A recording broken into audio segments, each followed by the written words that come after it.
Good morning, Kuhner country. Okay, my friends, President Trump, literally, as I speak to you now, is back from nothing else. There's only one word that can sum it up accurately. Historic. An absolutely historic signing of a peace deal in Egypt, peace summit. And as I said yesterday, on X, and I truly want to repeat it now. I think it needs to be repeated now. As a lifelong member of MAGA, as someone who has been America first pretty much my entire career, but especially, as you know, over the last 10 years, all of you listening to this show, this wonderful audience together, we within the MAGA movement have paid a tremendous price for our support for Donald J. Trump. Professionally, personally, people have lost family members, friendships, it paid a tremendous professional cost. And yesterday, to see President Trump sign this historic peace agreement, to see the images. And I mean, people are crying all over the world, tears of joy, to see these Israeli hostages, some of them held 738 days in captivity, in underground tunnels. One in particular, emaciated. There was an image of him, taking a picture of him while he was still held hostage, being told to dig his own grave. And yet he managed to survive. And then to see the tears, the joy, the outpouring of emotion and love when they're reunited with their parents, their mothers, their fathers, their brothers, their sisters, their family members. I've never been more proud of President Donald Trump. Truly, I've never been more proud. And everything that we've suffered, everything that I've suffered, everything that you've suffered, we now stand vindicated. We truly now stand vindicated. And we'll see what happens. God willing, it is now the beginning of a new dawn, of a new chapter, of a new era in the Middle East. But without question, what Trump now has done is truly transformational. It has saved countless lives. It has ended a brutal war. And it has brought these hostages home. And the question now that we have to confront as a country, with Hamas now smashed, its leadership decapitated, now being forced to sign essentially terms of surrender. We have beaten Hezbollah. We have beaten Hamas. We have broken the back of the Iranian mullahs and the Iranian regime. And so for now, Islamic terrorism has been dealt a massive blow. A massive blow. But we have to focus now on the terrorists that are within. And President Trump recently designated Antifa as a domestic terrorist organization. And as Kristi Noem, Homeland Security Secretary, said at an Antifa roundtable last week, where President Trump was there, Pam Bondi, the Attorney General, other members of the Trump administration, and then they were talking to independent journalists who told personal stories of getting assaulted, getting beaten, getting mugged, getting attacked by these Antifa militants and thugs, simply for exposing and covering what Antifa does at these riots and at these so-called protests, whether it be in Chicago or in Portland. And what is now very clear is that the Chicago Antifa movement and the Portland Antifa movement are now really the epicenters of this new radical left-wing communist terrorist movement. And make no mistake, Antifa is a communist, Marxist, anarchist movement. It calls for the violent overthrow of the American form of government, of the Constitution, of the entire free market system. It wants to abolish private property. They want to destroy the family. They are at war with everything the United States stands for. And so when you see them protesting, waving flags with the hammer and sickle, or waving the flags of China, or waving the flags of North Korea or communist Cuba, that's not by accident. That's who and what they are.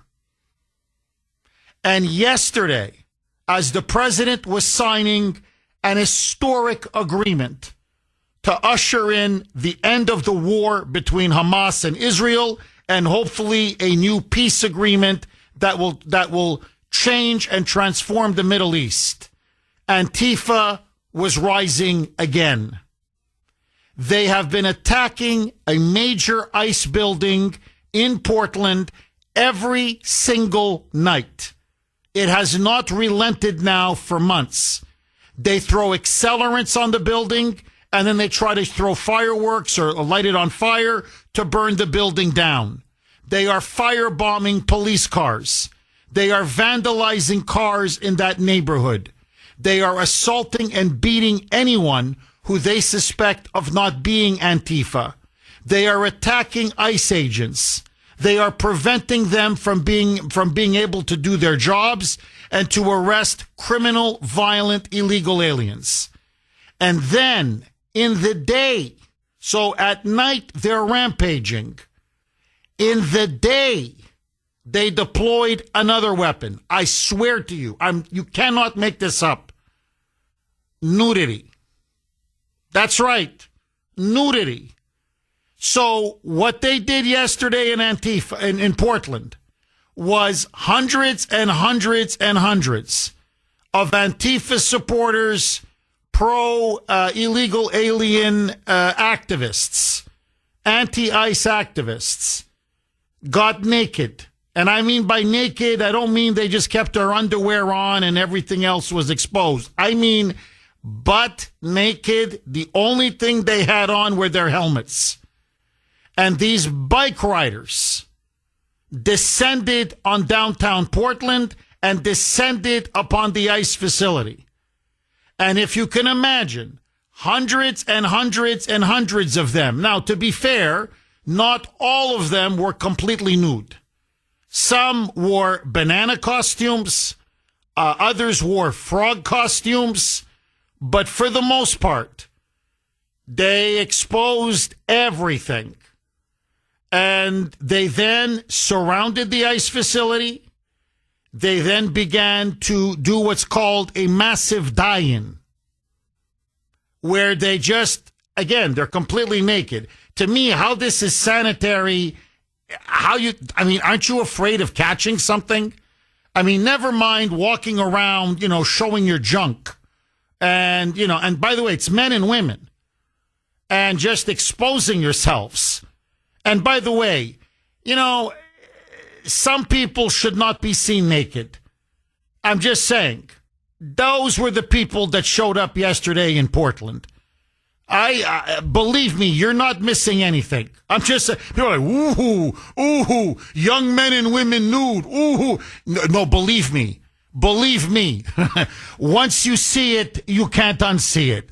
Holy mackerel. These are the people that never should be allowed to be naked. Oh man. But anyway, they're lying on the ground nude, on the pavement nude. And they're acting like somehow, ICE is killing them. And so ICE is killing illegals. They're being killed by extension. And so they're blocking traffic. They're blocking the streets. And there they are, all lying on the ground, completely, utterly naked. Finally, they got up and, again, sitting, on their bikes, naked. They then surrounded the ICE facility. They then began to spit on ICE agents. They were flashing ICE agents. ICE agents, I don't know how they did it.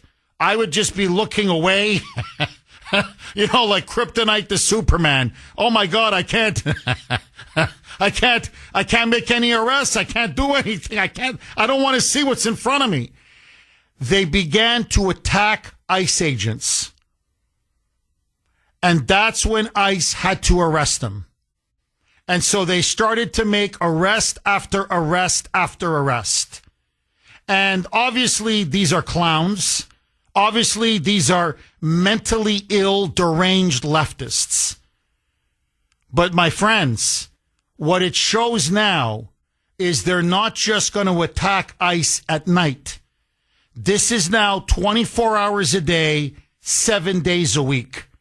And they are now willing, I kid you not, to now bring in hundreds, now they're vowing thousands of people on their bikes, completely naked, to swarm and descend in downtown Portland and to literally force ICE agents to retreat into the ICE building. 617-266-6868 is the number. Okay, just very quick, as there's a lot more, it's a much more serious threat than obviously that Antifa is posing than just, these naked bike rides that we saw on display yesterday in downtown Portland. But just to everybody understand how crazy that city has now become. These naked bike rides apparently are an annual thing in Portland. I swear to you. Apparently they began in 2004 and it happens every summer. And it's, by the way, it's like 10,000 people show up. 10,000 ride nude. Again, I'm not talking, bikinis, Speedos. I mean naked, with the exception of shoes, I guess, for the pedaling of the bike, and the helmet. That's it. Everything else is a la naturel, as they say, all natural. And about 10,000 of them in the summer will ride either for more bike lanes or to highlight the issue, I swear to you, of climate change. What riding around, pedaling or riding your bike naked has to do with climate change is beyond me. What it even has to do with extra bike lanes is beyond me. In other words, so let me get this straight. You want to ride around nude even more if we put out more bike lanes? No. But anyway, this time they called an emergency. They already had done one in the summer already. They called an emergency naked bike ride to show solidarity with Antifa, solidarity with the illegal aliens, and to protest ICE and Trump trying to call in the National Guard to protect ICE agents so that they can do their jobs and start deporting criminal, violent, illegal aliens. Now, the first thing that comes to my mind is this. How are you allowed to, block traffic in street after street, doing these die-ins where they just drop their bikes and, they're all naked or a few of them are in banana suits, but outside of those in a banana suit, just lay down on the street naked and block traffic for hours. For hours. Now, that's public indecency. How is this not a violation of the law? How the hell do people, how is it that in Portland, Oregon, they're allowed to literally walk the streets downtown and completely exposed? There's no public obscenity laws. There's no public indecency laws. You want to talk about anarchy. Now, on top of that, so I would arrest them just on that alone. But this is what is now becoming much more dangerous and much more nefarious. What is now becoming very, very clear. The Portland police, by the way, did practically nothing. Only when they started to physically, violently assault ICE officers at the ICE building did the police finally come in and make a handful of arrests. Otherwise, they could protest till their heart's content. They could be naked till their heart's content. They could block traffic till their heart's content. They could surround the ICE building till their heart's content. au naturel, completely naked. What is becoming very clear is that the local police department in Portland has been infiltrated by radical left-wing militants, by DEI hires, by social justice warriors, by Antifa themselves.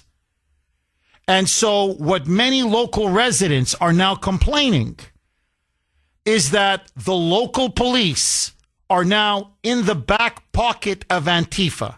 They work with Antifa. They support and protect and coddle Antifa.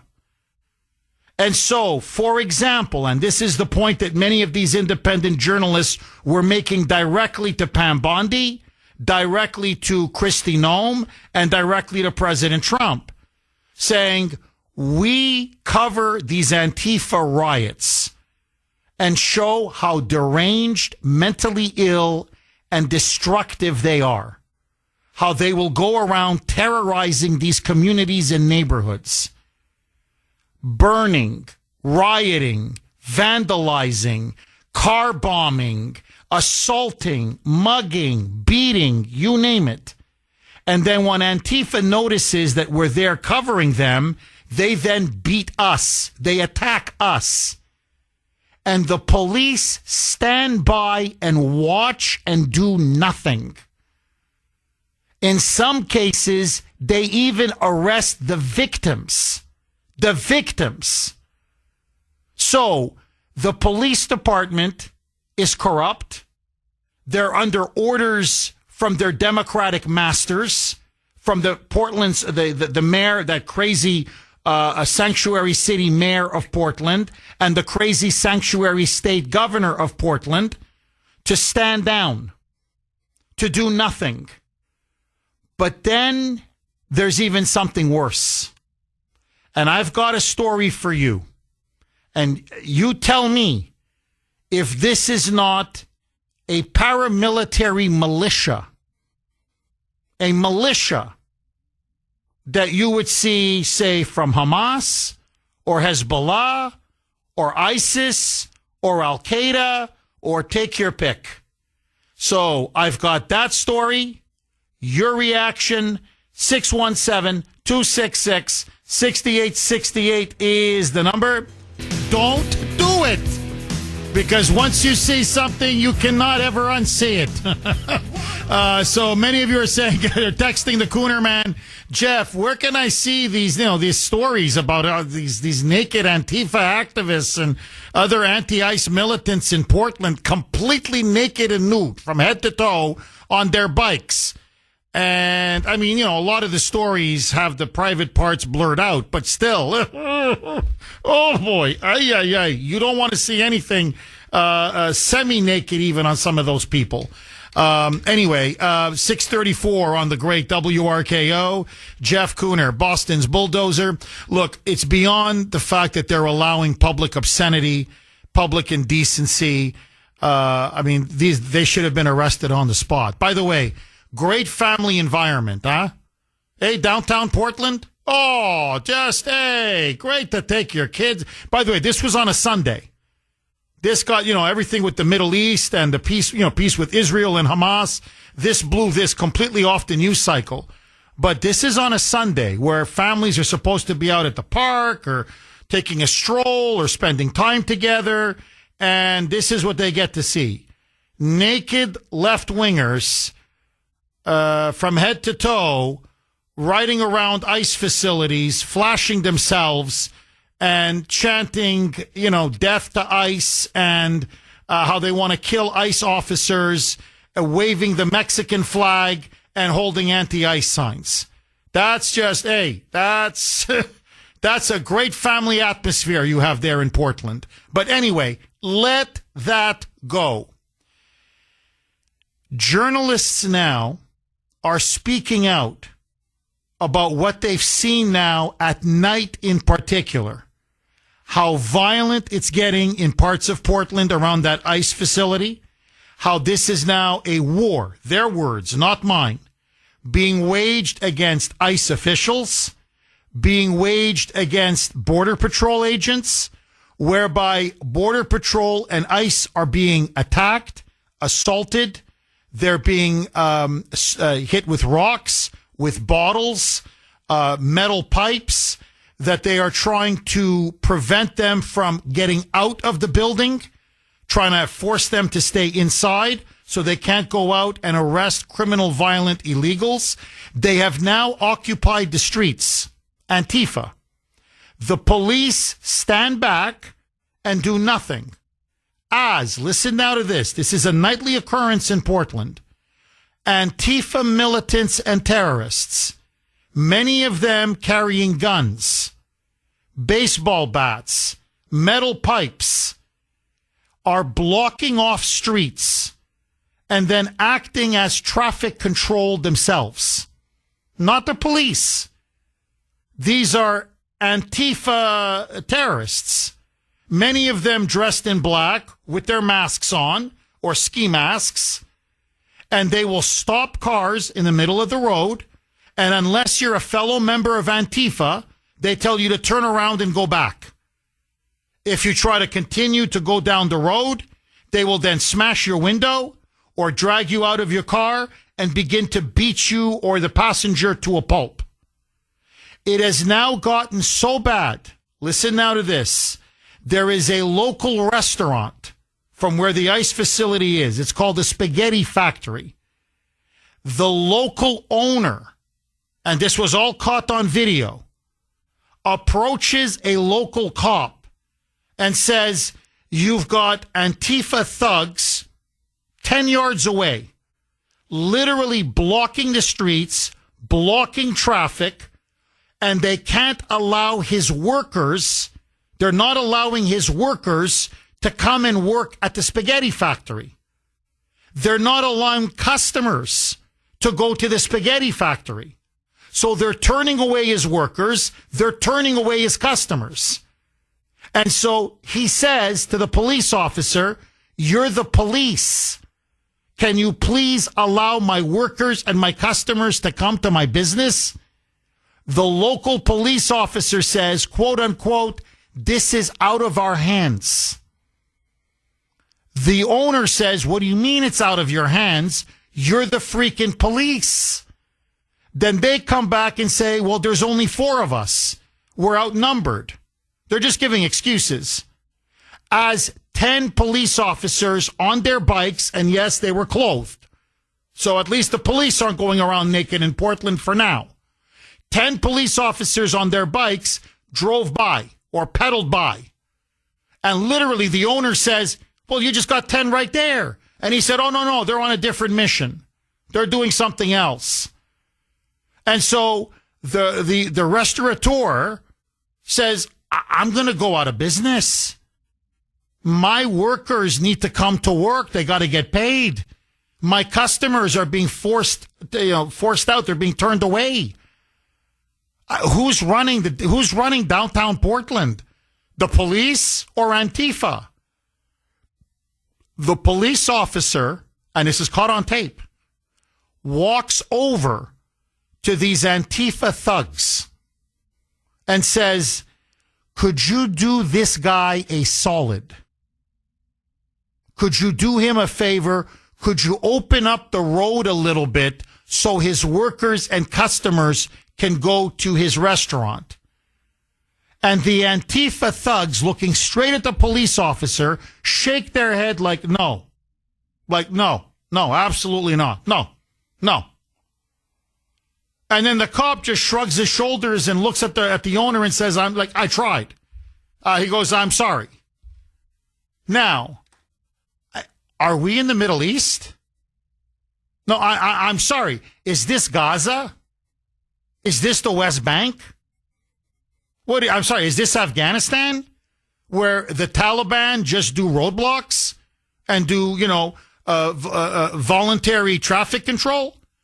Where they decide, who come, with the Kalashnikov, and they just wave you. "Let me take a look. No, you're not one of us. Get back before we shoot you in the head." Is this, so Antifa now is the law in downtown Portland. They now run downtown Portland. Now, I'm telling you, This isn't just because the local Portland police are a bunch of cowards and lazy time servers who just don't want to do their jobs. That's part of it, yes.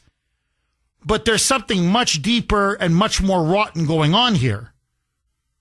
It's very obvious that Antifa has co-opted the police department.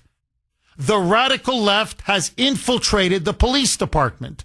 The police department in Portland are clearly now on the side of Antifa. Now, you're seeing this, by the way, in Chicago as well, where now local police are actively supporting Antifa, where they will not give ICE, who are in distress, any assistance whatsoever. Their police department now has been infiltrated by radical left-wing activists. If you're serious about cracking down on Antifa, if you're serious about waging war on domestic terrorism, then I'm telling you right now, Pam Bondi needs to talk to Harmeet Dillon, who leads the Civil Rights Division at the DOJ, and say it's time to bring in the full brunt and power of the Justice Department on the Portland Police, on the Portland Police Chief, and on the mayor. Because those cops are corrupt cops, they're dirty cops, they're compromised cops, and they are now protecting Antifa and not law-abiding American citizens. Portland is out of control.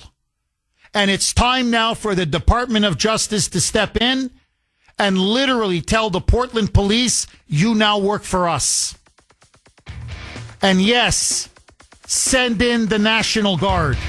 617-266-6868 is the number. Okay, couple lines are open if you want to jump on. So let me ask you, we're in the midst now of a government shutdown, no end in sight. You now have the mayor of Chicago, Brandon Johnson, literally now over the weekend. He has come out and said that he is leading, his words, not mine, a resistance against President Trump, against the National Guard, and against ICE and Border Protection agents being in the city of Chicago.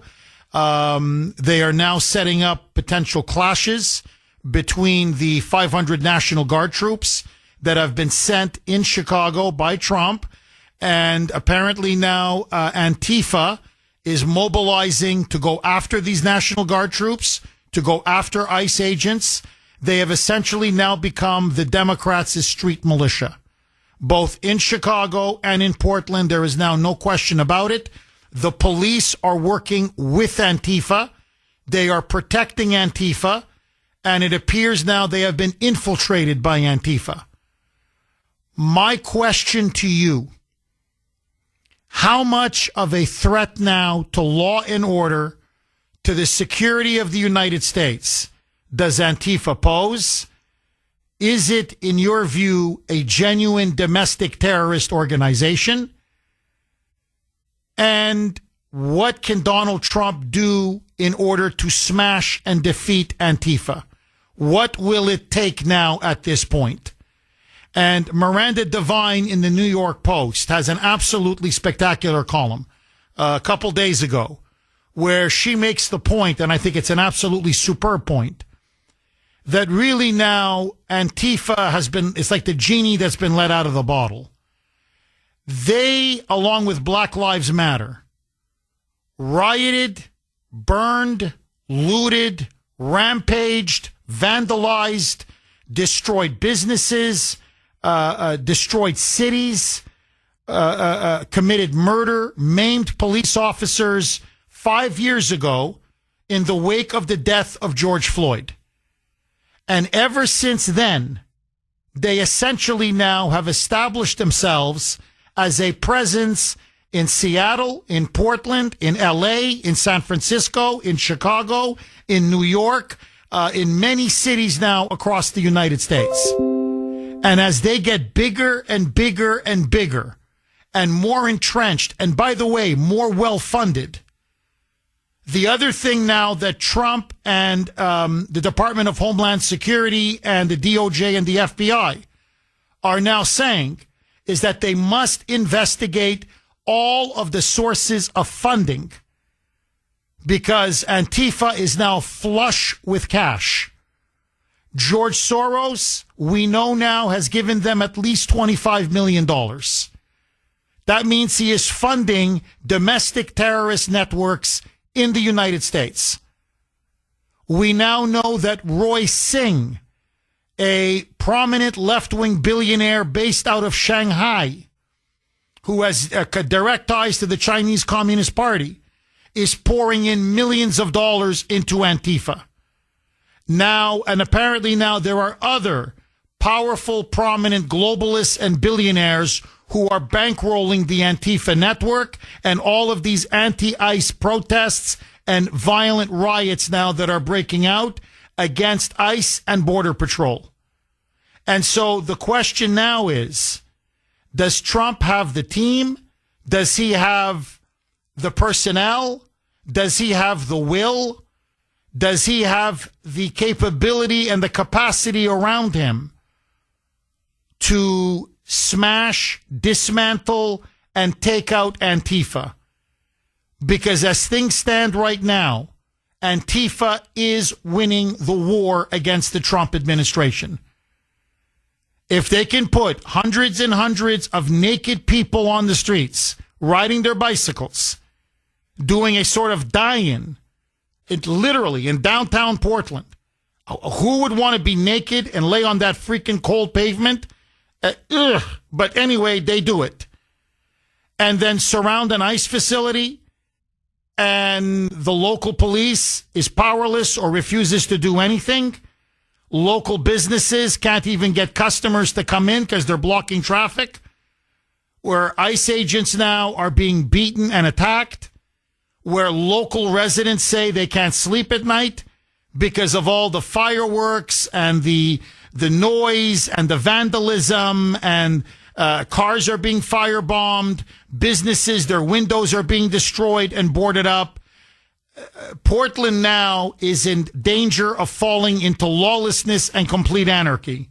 Chicago is now in danger of falling into complete lawlessness and anarchy. And you have a mayor in Chicago and that slob, Pritzker, who stand foursquare with Antifa. You have a mayor in Portland and the governor who stands foursquare with Antifa. So, as far as I'm concerned, the battle lines have now been drawn. The Democrats have picked one side. MAGA has picked the other side. Which side are you on? And does Trump now need to focus on the domestic terrorist threat within? 617-266-6868. Don't get me wrong. I love what he did in the Middle East. I love what he did with Israel and Hamas. I love what he did yesterday at that peace summit. But now he is on his way home. And I think, frankly, he's put Hamas to bed, essentially. He's broken them. He now has to be single-minded and do to Antifa what he did to Hamas. Smash him to 1,000 pieces. Agree, disagree. Mark in Medford, you're going to kick us off, Mark. Thanks for holding and welcome.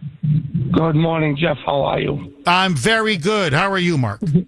I'm good. I hope you had a wonderful Columbus Day. I did, Mark. So, Jeff, I was gonna start off with what Trump did yesterday, but since you're fresh with the Antifa stuff, you know, when the police say it's out of my hands, you have to ask the question, then whose hands is it in?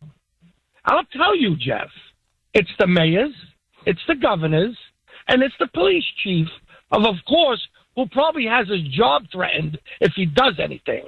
So what Pam Bondi should do is not only you send in the National Guard, but you send in the FBI with the National Guard, and you arrest the mayor, you arrest the governor, you arrest the police chief, because once it turns political, Jeff, and you start trying to light ICE facilities on fire and police stations on fire, it becomes federal. Therefore, you're breaking a federal crime.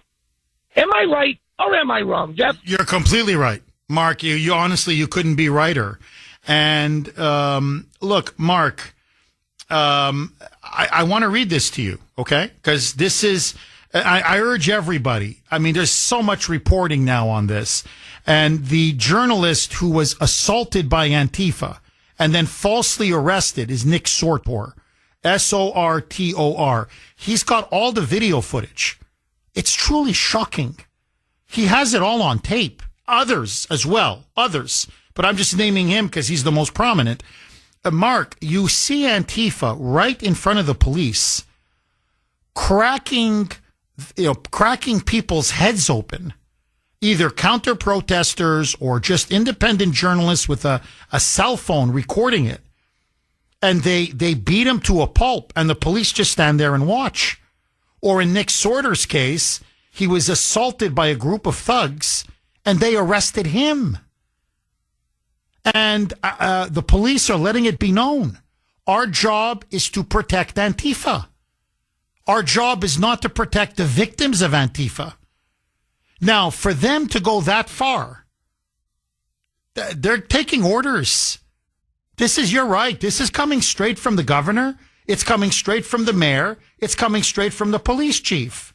And by the way, many of them are paid anarchists. The Justice Department, the FBI, Kash Patel has now said, he goes, look, we're tracking the money. And a lot of these people, yes, they're crazy. Yes, they're unhinged. I mean, literally, they're mentally ill. Some, by the way, are drug addicts. They're drug addicts. And they admit it. They say it on tape that they're doing this to get money, to get paid, so they can inject themselves with, I don't know, meth or fentanyl or heroin or whatever they shoot themselves up with. But a lot of them are also mentally ill. A lot of them have criminal records. And look, they believe they're fomenting a revolution on the streets of Portland, on the streets of Chicago. Now, I want to read this to you. So they've now shut down Portland, okay, as I speak to you now. So they're shutting down Portland.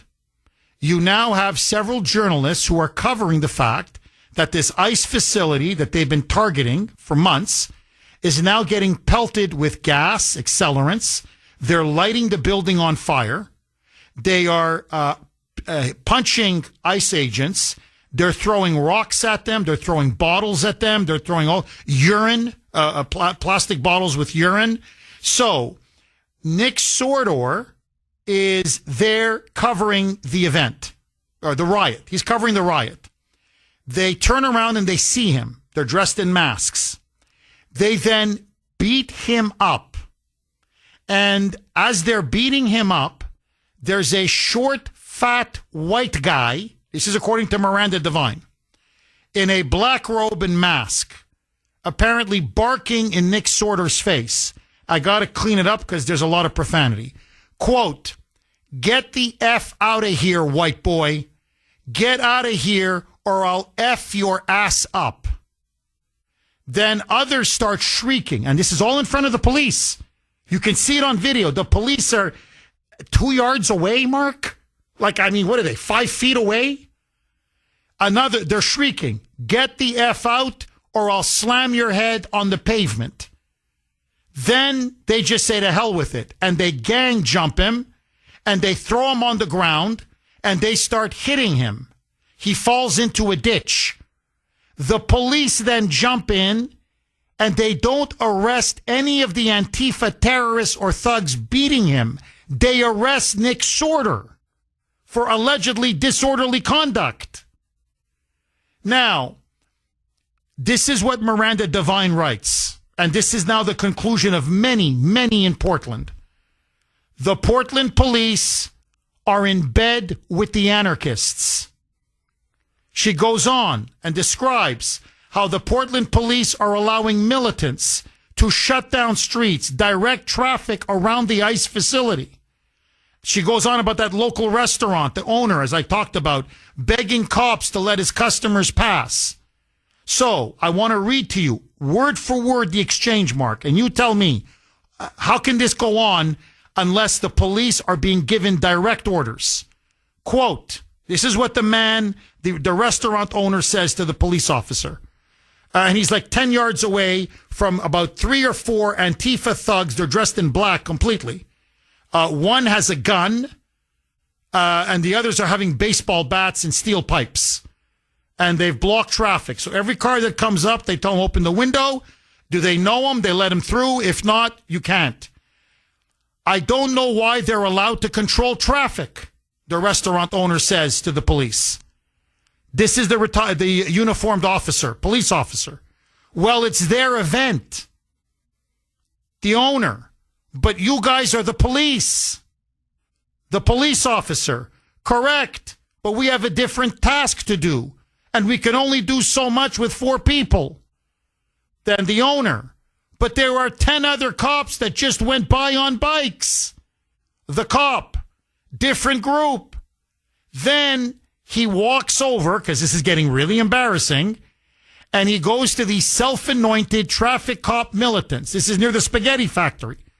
And he says, can you please let the customers and the workers pass? Apparently the workers can't go in, the customers can't go in, the guy's going to go bankrupt.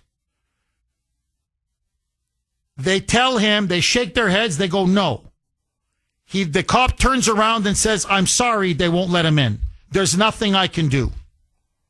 Now, to me, it is very obvious what's happening in Portland and in Chicago. The cops have crossed over to the dark side. And this is who the police now are protecting. A terrorist network that is just as sophisticated as MS-13 or Tren de Aragua or ISIS or Hezbollah or Hamas. They're just as dangerous. And like them, they have an agenda to destroy us. And the Portland mayor and the Portland governor and the Portland police chief and many of these Portland police officers are siding with them? With them? Against us? Against law-abiding citizens and taxpayers? Mark, if this is not an insurrection, if this is not treason, if this is not sedition, honest to God, I don't know what is. If you were a resident of Portland, what would you say? The cops are against me. The mayor's against me. The police chief's against me. They're letting these animals and savages and militants and terrorists roam and rampage and occupy the streets. They're like their own street militia. The police are supposed to be the law. And now they're with the anarchists. Now you've got two choices. Either you pick up a gun and you start basically having a civil war, which is what happens in many Middle Eastern countries. You have Hamas, you have Hezbollah, you have ISIS. They have a gun. The police won't do anything. I got to protect my family, my business, my livelihood, my neighborhood. And that's how violence breaks out. Or you get the hell out. And so my question to you, or there's option number 3, which is what I'm calling for, send in that freaking National Guard, not 500, send in thousands and thousands and thousands, send in the Department of Justice, take over that corrupt police department, fire that police chief, arrest that mayor, and restore law and order. Mark, am I wrong? Jeff, you're not 100%, 1,000%. You are 1,000,000% correct. But Jeff, let me, in my opinion here, 1 second. You took an oath as a police officer. You're violating that oath. And I'm going to be honest with you, Jeff. If you have a shred of dignity or a shred of decency in your body as a police officer, I, if it was me, would not stand there and watch someone get beat or a fellow officer get beat without me taking out my nightstick and my taser, clubbing them and tasing them over the head, and then arresting the proper person that needs to be arrested. Yes, Jeff, the governor, the mayor, the police chief need to be arrested, because I can tell you this right now, Jeff, it's not every single cop on that police force. Their jobs are threatened. I can almost guarantee you that. They were told, if you do anything, your family will be out on the street with no job. Mark, as always, you always hit the nail right on the head. Right on the head. Mark, thank you very much for that call. Look, all I can do is very quickly add. I want to take as many calls as possible on this. Let me just say two very quick things. Number one, I think we're still living in the mindset of the police of the 70s and the 80s, and really in many ways the 90s, where you think, well, the police are on our side. And I'm not saying that many aren't. Many excellent rank and file police officers, you know how much I love the men and women in blue. But what we're starting to see now in Portland, in Chicago, in New York, frankly, I hate to say it, even a little bit here in Boston now, is that the left has infiltrated the police.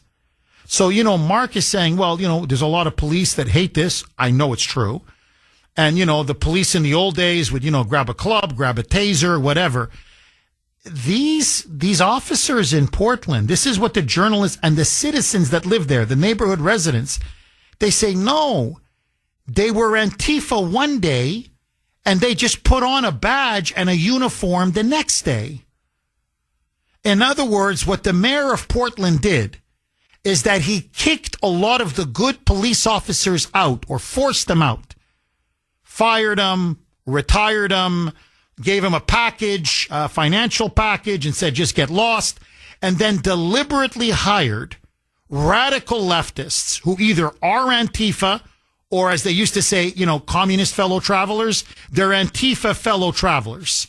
They're not a card-carrying member, but, they're with them in spirit. They sympathize with them. They support them.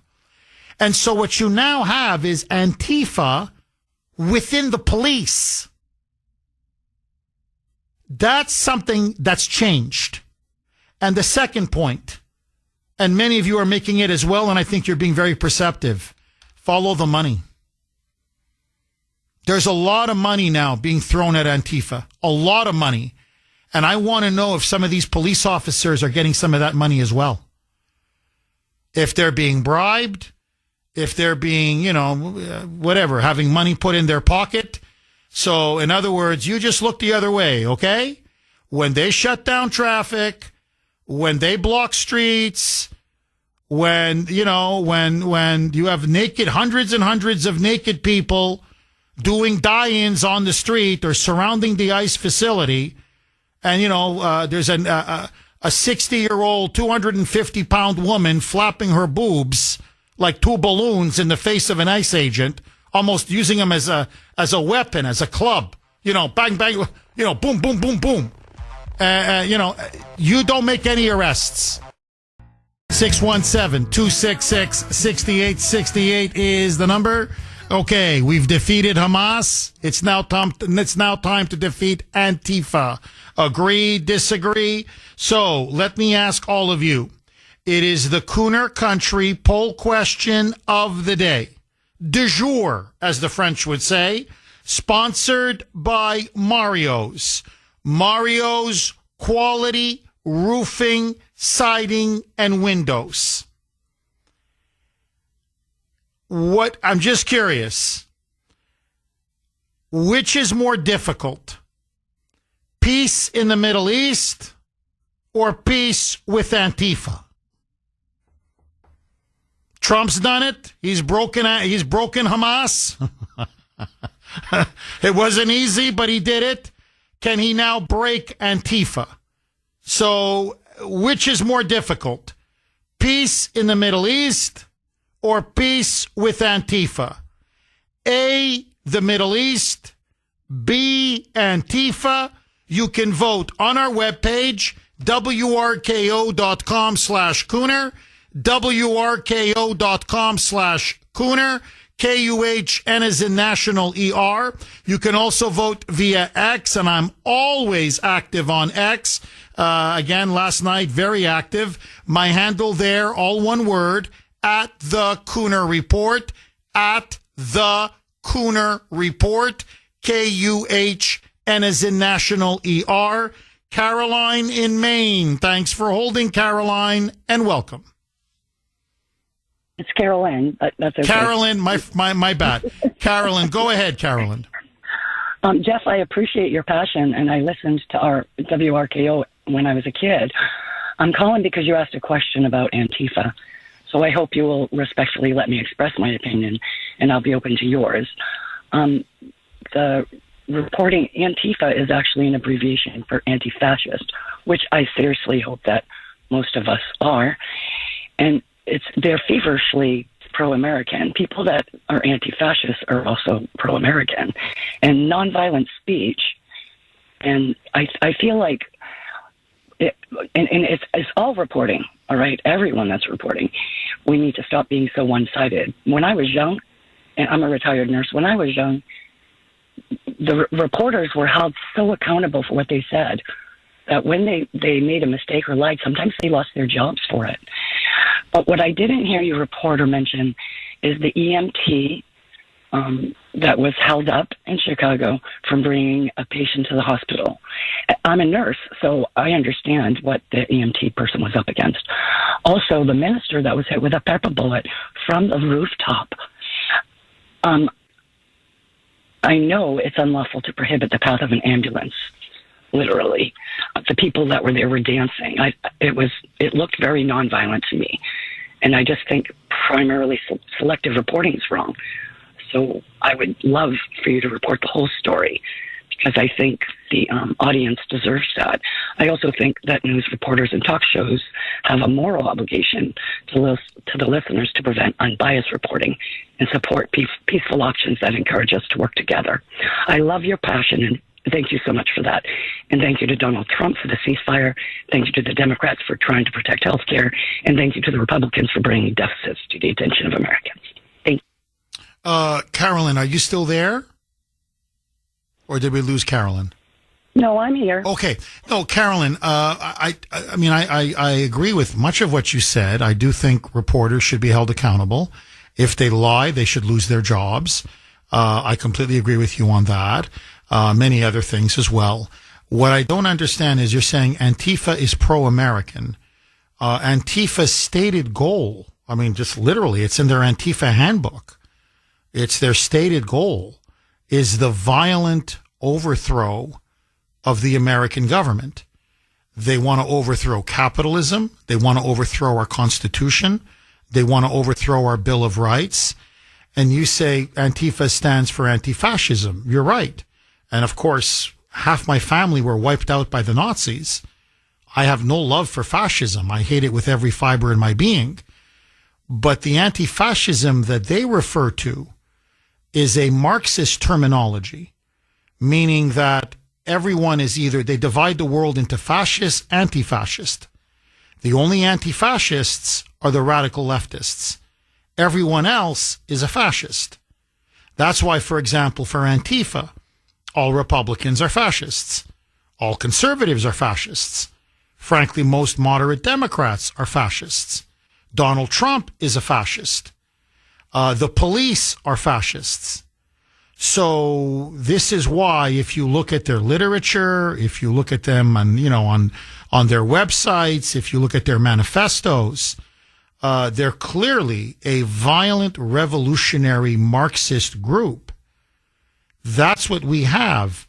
Those were the people, along with Black Lives Matter, literally the very same people who were burning, rioting, looting, vandalizing, murdering, maiming during the so-called Summer of Love of 2020.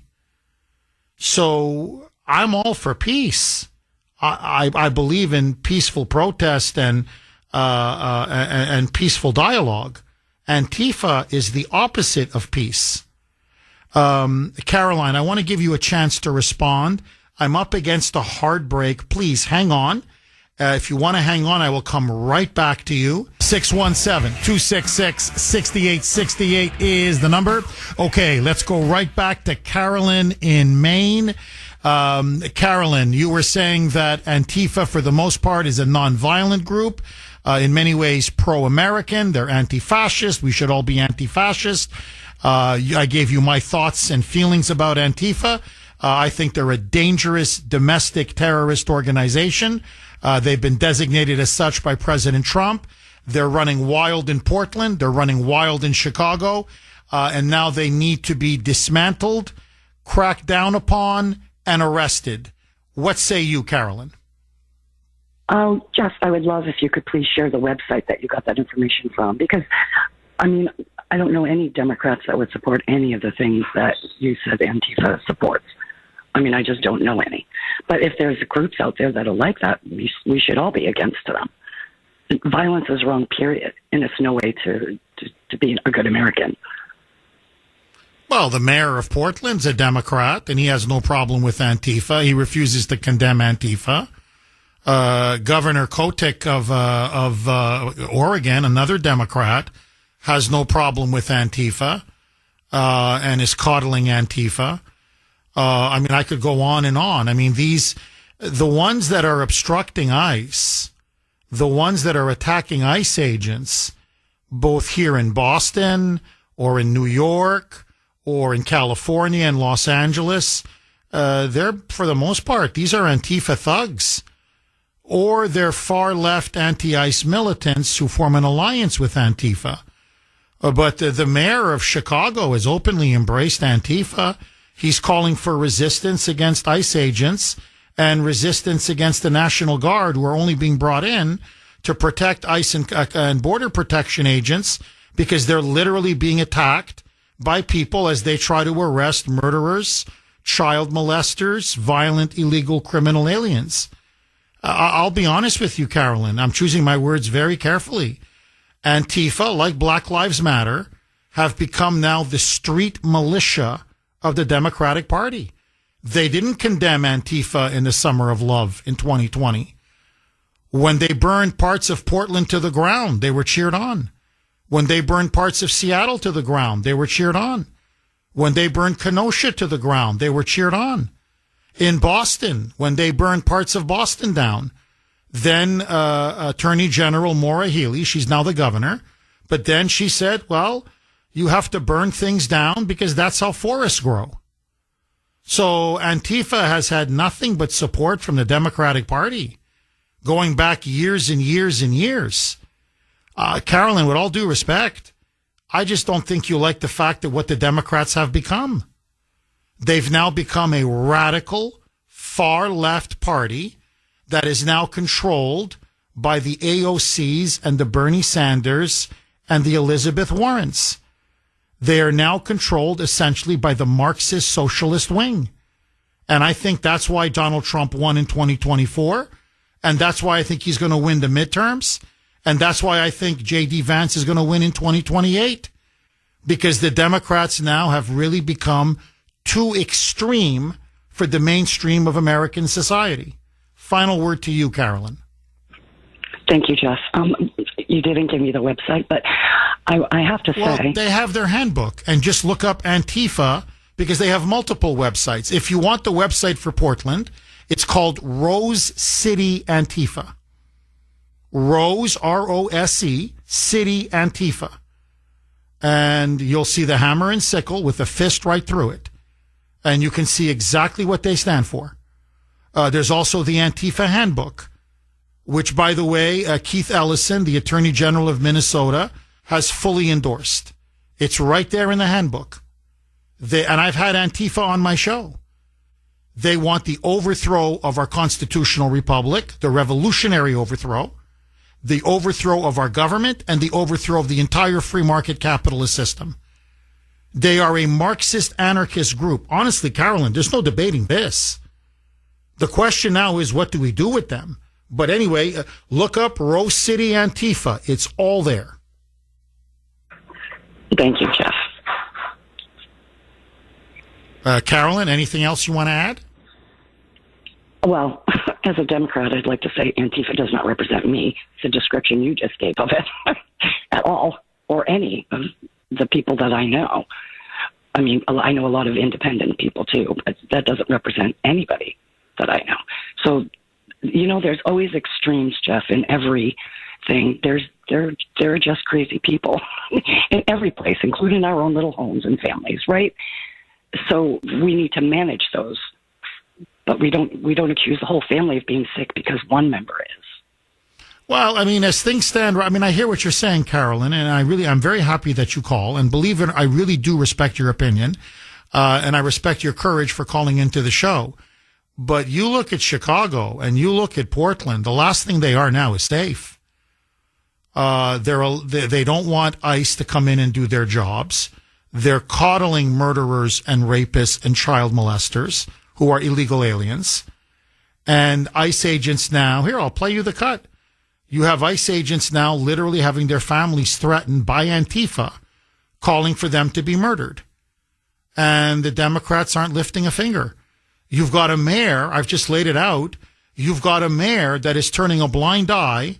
They're occupying streets, blocking traffic, literally assaulting citizens. And the police are doing nothing. The mayor is doing nothing, the Democratic mayor. And I don't see anybody condemning Antifa. They're condemning Trump for sending in the National Guard. That's what they're upset about. They're condemning Trump for sending in ICE agents to arrest these criminal illegal aliens, even though he won the election on the issue and has a mandate to do it and has the overwhelming support of the American people. So they're obstructing that, but they're not obstructing Antifa. Look, I'll be honest with you, Carolyn. The Democratic Party of your father and of your grandfather is gone.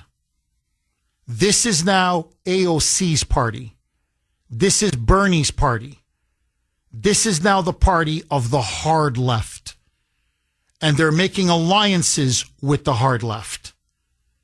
And it's going to become clearer and clearer and clearer as every day goes on. But again, we agree to disagree. Carolyn, thank you very much for that call. I really appreciate it. Nice call, smart call, civil call.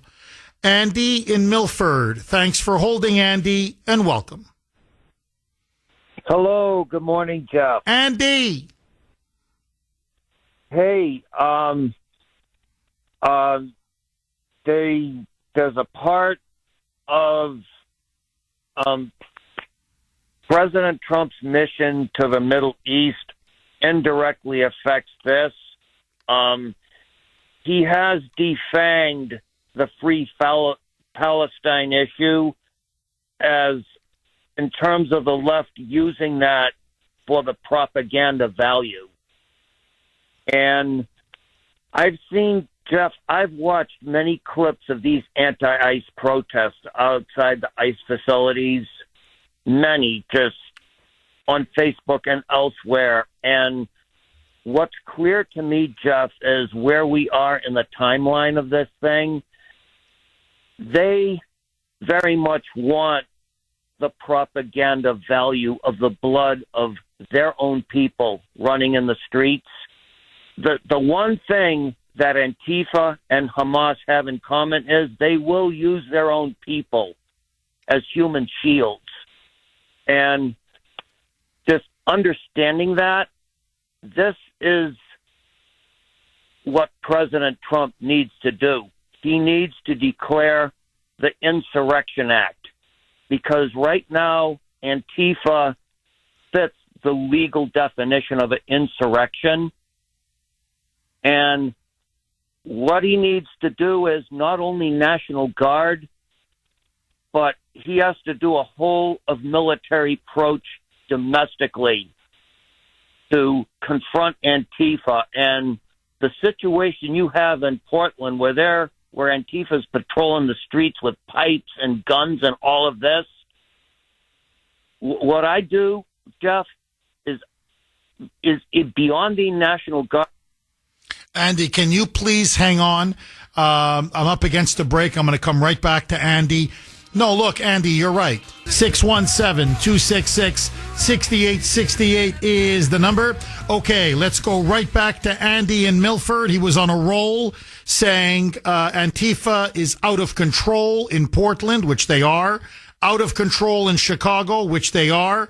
Trump now needs to drop the hammer. He has to invoke the Insurrection Act, start arresting members of Antifa, go after their funding, go after their donors. But he says even that may not be enough. Andy, please pick up where you left off. Okay, Jeff. Not even beyond the National Guard, they also should look at arming the 82nd Airborne with rubber bullets, water cannons, and tear gas. And the idea is that you unleash full force on these armies of Antifa. And you do it as non-lethally as possible, and you just pound them. And you keep pounding them until you take them down. And then at that point, you take them into custody, into federal custody, and immediately start prosecuting them under the federal anti-terrorism laws. Those local Portland police that say it's out of our hands, Jeff, let's take them up on that. Let's take it completely out of their hands and make it a federal issue and just sweep up all these people federally, prosecute them federally. Andy, I agree with you. I think there's no question the gloves have to come off. The situation in Portland now is unacceptable. It's intolerable. We're at the risk now of becoming a third world banana republic.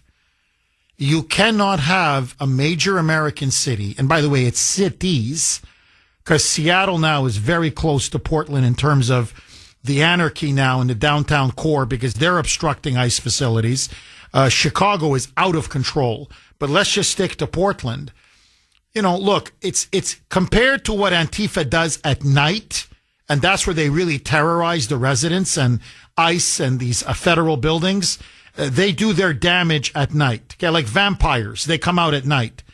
But, you know, again, I want to go back to what I started with, the show. On a Sunday, and there were families in the parks, there were people, you know, just strolling on the streets, trying to enjoy a beautiful Sunday afternoon, and you have hundreds and hundreds and hundreds of pro-Antifa, anti-ICE militants, naked. I mean, there were a few I'm not kidding, a few in frog and banana costumes. So it wasn't 100% nudity, but about 90% of the crowd, and we're talking hundreds now. There were at least 300-400 easy, naked from head to toe. They had helmets and they had shoes, and that was it. Men, women, forgive me, their private parts, both, you know, the top and the bottom exposed. The men, their junk just hanging out. And they're there for hours. And they're blocking traffic. They're blocking the roads. They're surrounding ICE agents. They're spitting on ICE agents. They're blocking entrances into the ICE building. They're doing these die-ins on the street. I don't know who the hell's going to shoot them, but anyway. Or, they're killing all these illegals. No, they're just arresting them and deporting them. That's what you're supposed to do when you enforce federal immigration law. And they're lying butt naked on the freaking pavement. And the mayor does nothing? The governor does nothing? The police chief does nothing? So another dimension to this is this now going to be the new norm? Like slowly but surely? I know in San Francisco was a thing for a while. They had people going naked on buses and going into restaurants completely naked. Now, so we want to sit on bus, you know, like on buses, you know, unhealthy and unhygienic that is. But anyway, let all that go. So this is now what? This kind of public indecency and lewdness? This is now how the left rolls? This is how the Democrats roll now? And nobody condemns them? And the mayor is just letting this go on? And the police are not... The only time they arrested a handful, only when they started to violently attack ICE agents. And even then, the ICE agents will tell you, normally when they attack them at night, they don't arrest them. But this was in the middle of the day where they were all buck naked. Buck naked. And there were cameras everywhere. Media everywhere. So it's like, you gotta make a few arrests. I mean, for God's sakes, CBS is here. NBC is here. ABC is here. You can't just let them whack an Antifa guy over the head or, with her giant balloon breasts. One of them, just like tush, tush, tush, tush. In the face. No, you got to arrest him. That thing is a dangerous weapon. You've got to arrest him. But outside of that, they don't arrest Antifa no matter how outrageous or violent their behavior and their conduct. So what? We're just going to let Portland slide into a third world hellscape? Seattle, a third world hellscape? Here, big story now. Huge left-wing Democrat billionaire, rabid anti-Trumper, has now come out and said that San Francisco is so out of control with Antifa, with crime, with illegal immigration, with drugs, with, forgive me, public defecation, homelessness, urination on the streets. He's begging Trump, saying, please forget everything I ever said about you. Please call in the National Guard. I'm begging you. Do for us in San Francisco what you did in Washington, D.C., and what you're doing now in Memphis. Save San Francisco before it's too late. And, Andy, look, I know there's a temptation in this incredible audience, and you know how much respect I have for this incredible audience. But I get it all the time. I get text messages, emails, where they say, let them go, Jeff. If they want to burn themselves down, if they want to destroy themselves, these blue cities and blue states, just let them fall. Let them go. You want to go down? Go down. Every country needs great cities. I'm telling you as an historian, dying cities means a dying country. With all due respect to people like myself who live in the suburbs or exurbs, or people who live in rural areas, as important as we are, ultimately a country is made by its cities. And if you have a country with dying cities, you have a dying country. I'm sorry, there's no getting around that fact. And, I understand we're on the right side of history when it comes to this invasion at the border that was unleashed by Biden. And he let in, 10, 20 million illegals in just 4 years? Disproportionate number of them criminals, violent criminals. So I know we have to go in there and start deporting them en masse. But, let's just leave illegal immigration alone just for a second, Andy. Just look at Portland. I'm just going to use Portland as a test case, but you can apply it to Boston. You can apply it to Atlanta, to Los Angeles, to Philadelphia, to Baltimore, to Chicago, to Milwaukee, I can name you San Francisco. I can name you LA. I can name you city after city. You go through Portland. It is full of homeless encampments. I don't mean a homeless person here or a homeless person there. There is mass homelessness. People walking on the streets, homeless, many of them crazy, insane. They need medication. They need mental health treatment. They're urinating. They're defecating. You walk on the sidewalk or in the parks. There are used needles everywhere. You see people ODing on the streets. ODing, injecting themselves, people injecting needles into their toes in the middle of, at a park in downtown Portland on a weekend. Nick Sorter describes the scene. He goes, I was in Portland. He goes, I'm not kidding. 2 yards away, I see this young woman in her 20s, somebody's daughter, somebody's sister, and literally a drug addict, and right there in the middle of the park, a needle in her toe, shooting herself up with black tar heroin or whatever, and saying she's going to die, it's only a question of when. You have a 72-year-old man literally now smoking meth on the streets, smoking meth. He's killing himself, smoking meth. You have people passed out in front of businesses where the business owner's like, I can't touch him. I call the police won't remove the body. They're stoned, they're high, they're whatever they're doing. They're having sex in these makeshift bathrooms. They're having public sex. This is what's happening in Portland. This has been documented. And nobody cares? The mayor doesn't care? The governor doesn't care? The police chief doesn't care? The citizens of Portland don't care? This is your city. This is a city many of them were born and raised in, and you allow this to take place? You have no conscience. You have no humanity. Like, forget the illegal immigration issue. When did it become acceptable for this to happen to our cities in public like this? Where we just say, yeah, okay, sure. Yeah, no, crazy homeless people. Yeah. People defecating on the streets. Yep. Urinating. Yep. ODing right there. Yep. Literally, shooting up in front of businesses. Yep. Well, nothing you can do. Yep. Things boarded up. Homes constantly vandalized, cars carjacked, businesses boarded up. Everybody, it's like a ghost town. And we just shrug our shoulders and go, yep, this is our country. These are our fellow citizens.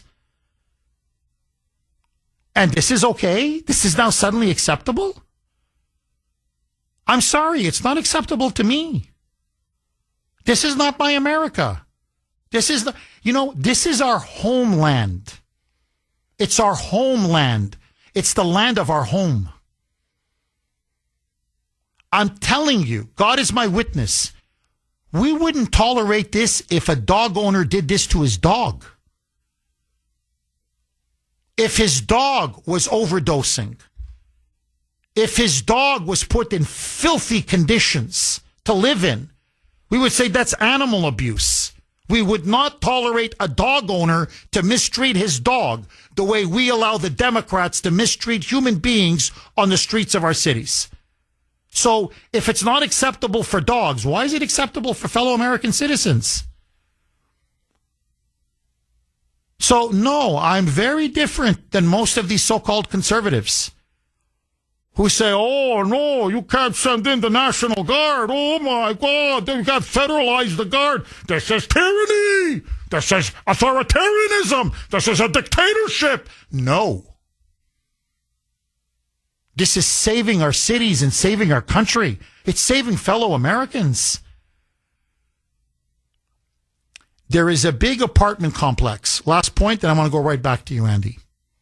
There is a big apartment complex right behind that ICE building, federal building in downtown Portland, the one that Antifa and these anti-ICE militants have now targeted. It's overwhelmingly minority. Overwhelmingly, frankly, African American. Not completely, some Latinos, some white people, but overwhelmingly black. Have you noticed that the media has not interviewed one person in that residential building, that apartment building?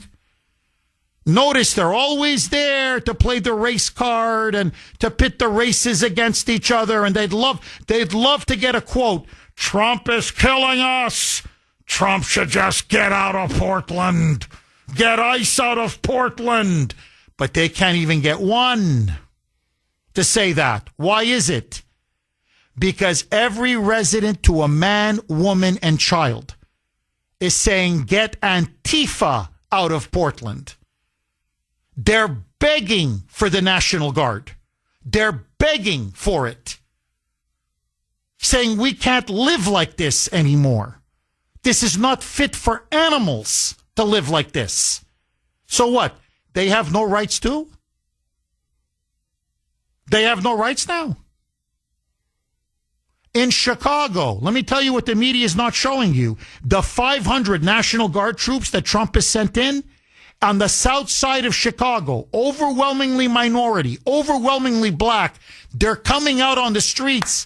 Yeah, thank you. Yes, it's about time. It's about time. They're cheering the National Guard. They're cheering the National Guard. And just to understand the context, and look, I'm going to take a lot of heat for this, but if I'm not here to speak the truth, honest to God, what's the point of me being behind this microphone? I think Trump is going way too soft. You want my honest opinion? 500 National Guard troops for Chicago is nothing. 200 National Guard troops for the crisis now in Portland, it's a drop in the bucket. It's nothing. And let me just give you an example. When you see that idiot Pritzker go on MS Left BC, as he did recently, and say, this is unprecedented, this is authoritarian, to send in the National Guard over the objections of the governor. This has never been done in American history before. You're a buffoon. I'm telling you to your face, you're not just Mr. Golden Corral. You're not just a freaking slob. You're a buffoon. Has everybody forgotten Brown v. Board of Education already? This is the problem when you don't teach history in school anymore. Everybody's now a historical ignoramus. After Brown v. Board of Education, at Central High School in Arkansas, one high school, I'm just explaining to everybody the context. It wasn't even a college. It was one high school. For one student to be integrated in 1957, one black student, Dwight D. Eisenhower, over the objections of the Arkansas governor, called in the 101st Airborne. If you know anything about World War II, that was our most effective fighting unit, our most devastating fighting unit. He called in the 101st Airborne to enforce federal law and the Supreme Court decision against the objections of the governor, against the objections of the mayor, against the objections of many of the citizens of that area around Central High School. You don't like that example? Let me give you one more. 5 years later, this time it's University, Mississippi. One student wanted to go to Mississippi University.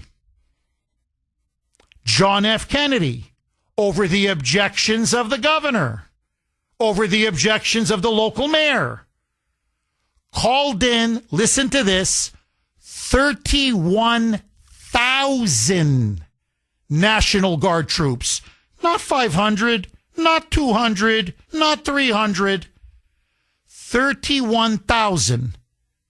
So that one black student would be allowed to go and be integrated and attend college. And by the way, there were 5,000 students at the campus at the time.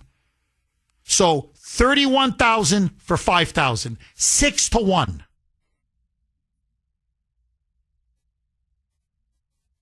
Now, I could go on. It's been done hundreds of times.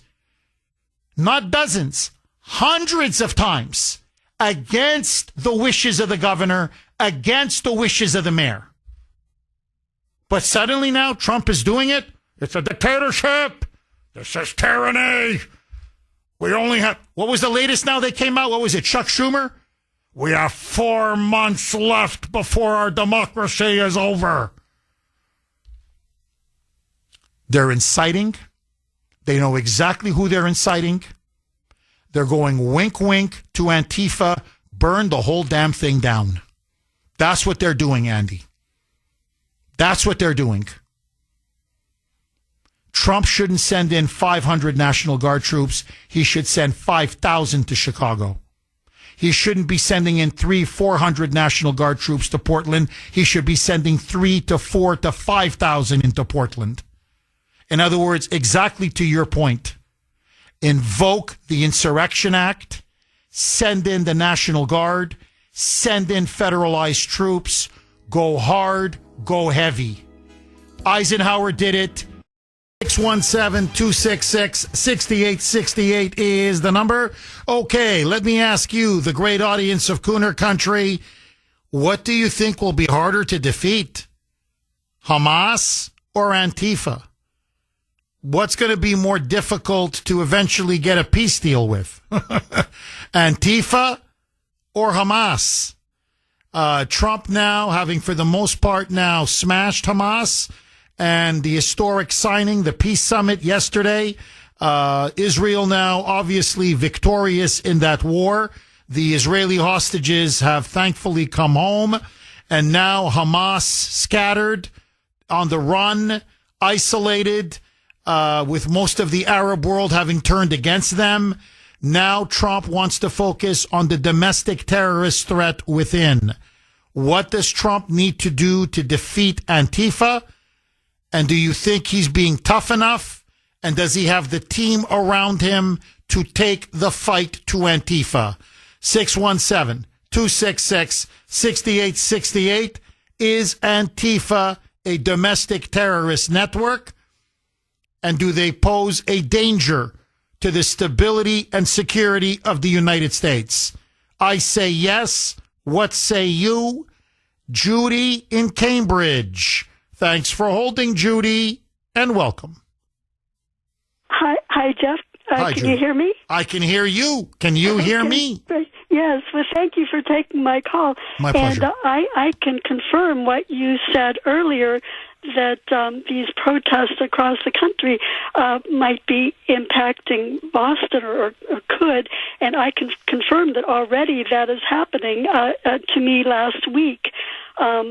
In fact, actually, I could ask, among your thousands of emails, probably from yesterday, did you happen to see mine? I sent one very early yesterday morning. Did you see that? Judy, we get so many, it's hard for me. Okay. Which one in particular, Judy, are you talking about? I sent an email. I'll just mention on the air. I was scheduled to collect signatures for some petitions at a mall in Boston on Thursday, and we had been given permission to collect signatures there. But the co-director of the organization that is sponsoring these questions, he canceled the appointment when I was scheduled to be there because of concerns about the violence, the unrest on Tuesday night, the protest here in Boston. And so it just, these protests are having a chilling effect, even regardless if it's Antifa or the pro-Palestinian, whatever. It just, people are increasingly concerned about the safety, the welfare, the well-being of even collecting signatures at a mall. I was going to be the only person there, and apparently it's been decided there should be 2 or 3, and it's been rather difficult collecting signatures to protect elections even. And anyways, Judy, I have to say this, and I don't mean to cut you off. I promise I'll give you all the time in the world. But let me be brutally honest with you, like I'm in the confessional. If you're going to be collecting signatures for anything in this state, or frankly any other state, that seeks to hold Democrats accountable, or that is going to roll back democratic power, you need to have at least one, if not two other people with you to provide some extra security and protection. Because, you mentioned Antifa, you mentioned that pro-Hamas riot that broke out in Boston last week. In many ways, they're all one and the same. They're all one and the same. Antifa is Hamas. Hamas is Black Lives Matter. These are all professional agitators, many of them, professional left-wing activists. They're getting paid, and they just go from issue to issue to issue. And they have been terrorizing college campuses. They're terrorizing people on the streets. Many of them have declared a war on cops.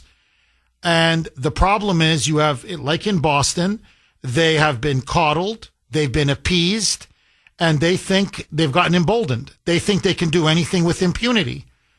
And you can see they're like the brown shirts of the Democratic Party. They think that they can go around, smash people in the head, beat them, assault them, firebomb police cars, smash windows, block streets, throw smoke bombs, basically, terrorize people and wreak chaos and mayhem, and that nothing is going to happen to them. Because for the most part, the Democrats have told the police to stand down. And so you have to understand, Judy, that when you're out there collecting signatures, and God bless your heart, you're on your own.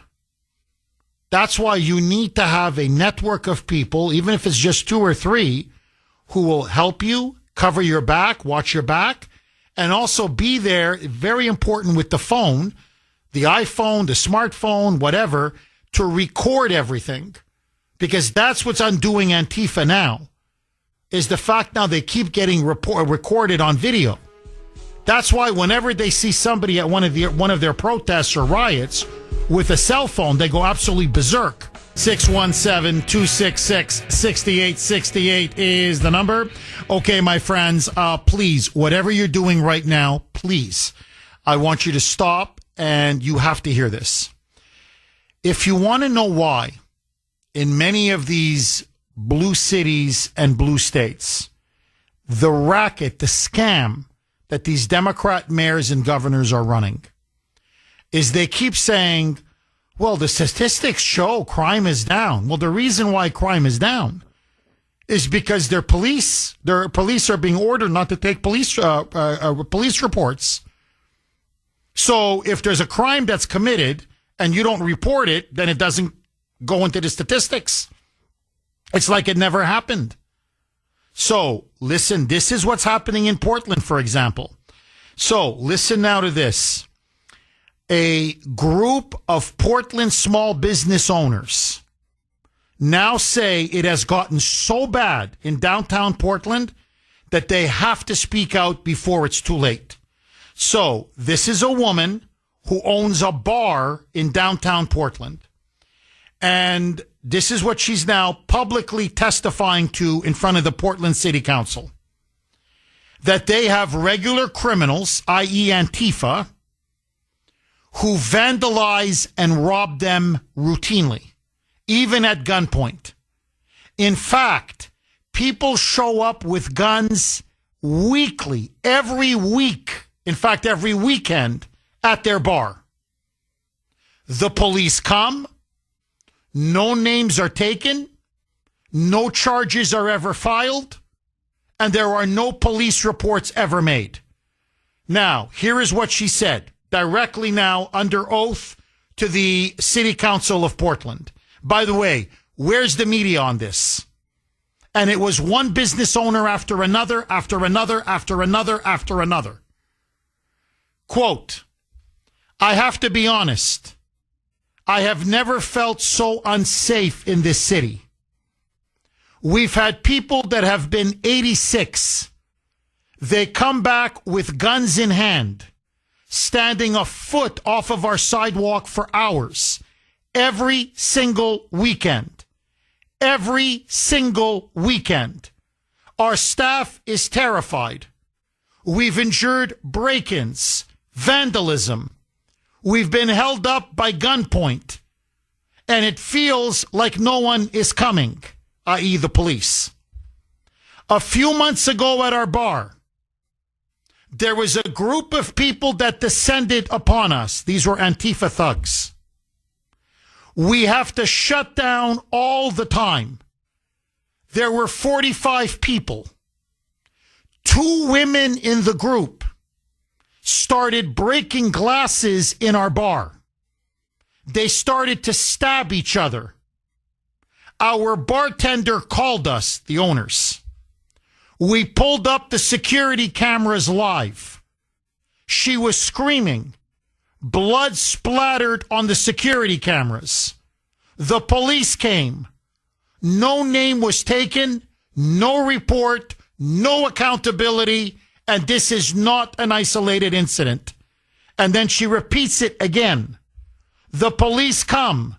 No name was taken, no report, no accountability. And then she goes on to say, with the business owners of other businesses behind her, in unison, we are small business owners.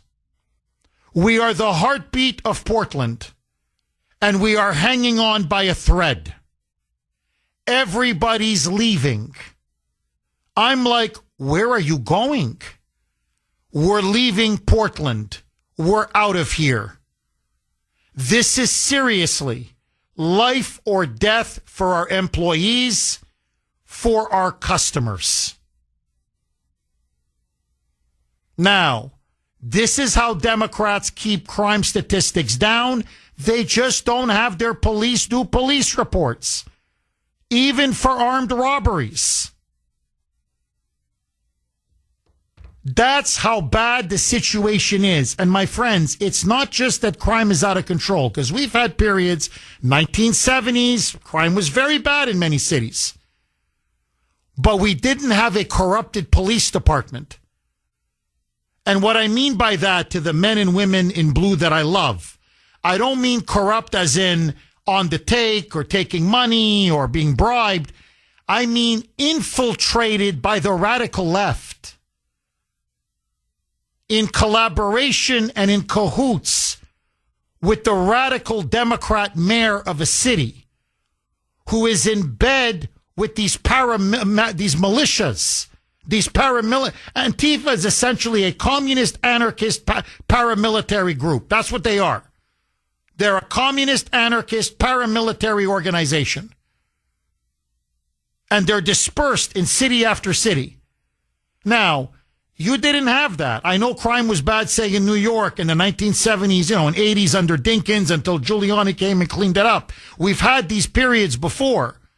But, Dinkins wasn't in bed with the drug cartels, to give you an example. He was just incompetent, ineffective, maybe corrupt in the sense he's taking bribes, but that has nothing to do with continuing the crime rate. He's just there to enrich himself and doesn't care about the ordinary citizens of his city. But what we have now is basically Antifa is in the mayor's office. Antifa is in the police chief's office. Antifa is now in the police department. And so it's like the Wild West. Really, like from the cowboy movies where the criminals control everything and the police are there almost like a, kind of a backdrop. They're just there to provide color in the background. That's why you've got to call in the Department of Justice. The Portland Police Department has to fall completely now under the control of the DOJ. The police chief must be fired. There has to be a massive investigation. And I'm talking thousands of National Guard troops. You go in hard and you go in heavy. Agree, disagree. Doug in Belchertown. Thanks for holding, Doug, and welcome. Hey, good morning, Jeff. Hi, Doug. First, our young lady, Carolyn in Maine, all she needs to do is look at Susan Collins and the Mayor Mills. That state is probably not far behind the Portland over on the west. It's awful over there, going there all the time. As far as the the police, out in Portland, they ought to go in there and grab them. I'd even leave the others when they're done with the police, get rid of them, bring them down to Fort Bragg. They should all be arrested for treason. They've already made the Antifa a terrorist organization. So they're aid and comfort with the terrorists. You got naked people on the highway. What if your daughter got into an accident, is at the hospital, and you can't get there? Talk about inciting a riot. That is not a peaceful protest. That will drive any parent, any loved one who can't get to where they need to go into a situation where they may run them over. And then look at their crying foul. You know, never, what's the who used to say, no respect the flame like the fool who's badly burned. You know, yell fire in a theater. These people want to drive us crazy, and that's complete bullcrap. They're naked in the street. Alone, they could be arrested for that, never blocking throughways that emergency vehicles have to get to. Well, you know, Doug, and look, I promise I'll give you all the time in the world, but just to add to what you're saying, I want you, if you can just put a mental picture, and look, go to Nick Sorter. I mean, please don't take my word. I can give you other, the New York Post is reporting on this has been phenomenal. You know, to be fair, some of the local Portland media, you got to see what they're reporting. It'll blow your mind. Like, you're going to say, this is not America. I can't believe what city this is. Forgive me. They're having sex in the park, man. They're having sex in porta potties. They're walking around naked, nude, exposing themselves completely to children, to families, to everybody. And then, I'm sorry, they're fornicating in the park. They're openly fornicating in the park. I mean, I don't know how else to say this on a family show. And the police do nothing. The mayor does nothing. The citizens don't know what to do. This is unacceptable. Like, I'm sorry, Doug. I mean, this is Sodom and Gomorrah. 617-266-6868 is the number. Okay, I just want to give everybody a quick reminder. Tomorrow, big rally up at the steps of the State House on 24 Beacon Street, right there, Massachusetts State House, right on the steps at 12:30 p.m., Wednesday, October 15th, i.e. tomorrow. It will be a rally to demand that there finally be an audit done on all of the spending by the Beacon Hill, by the state legislature, basically Massachusetts' own version of Doge. And this is something that the voters approved in a ballot initiative by over 70% in 2024.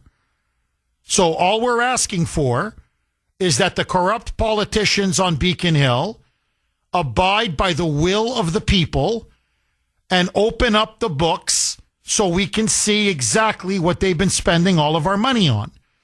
And they have been stonewalling. They have now been doing everything in their power to not comply, to obstruct.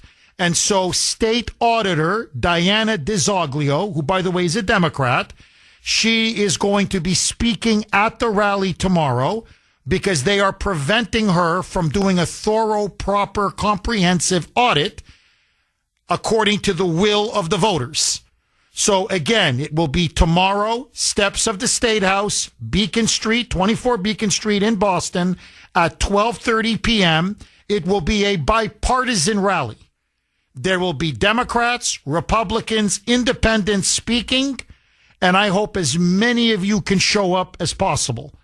And unlike in Portland, please put on some clothes. You know, I'm just saying. Call me crazy. 617-266-6868 is the number. Okay, very quickly.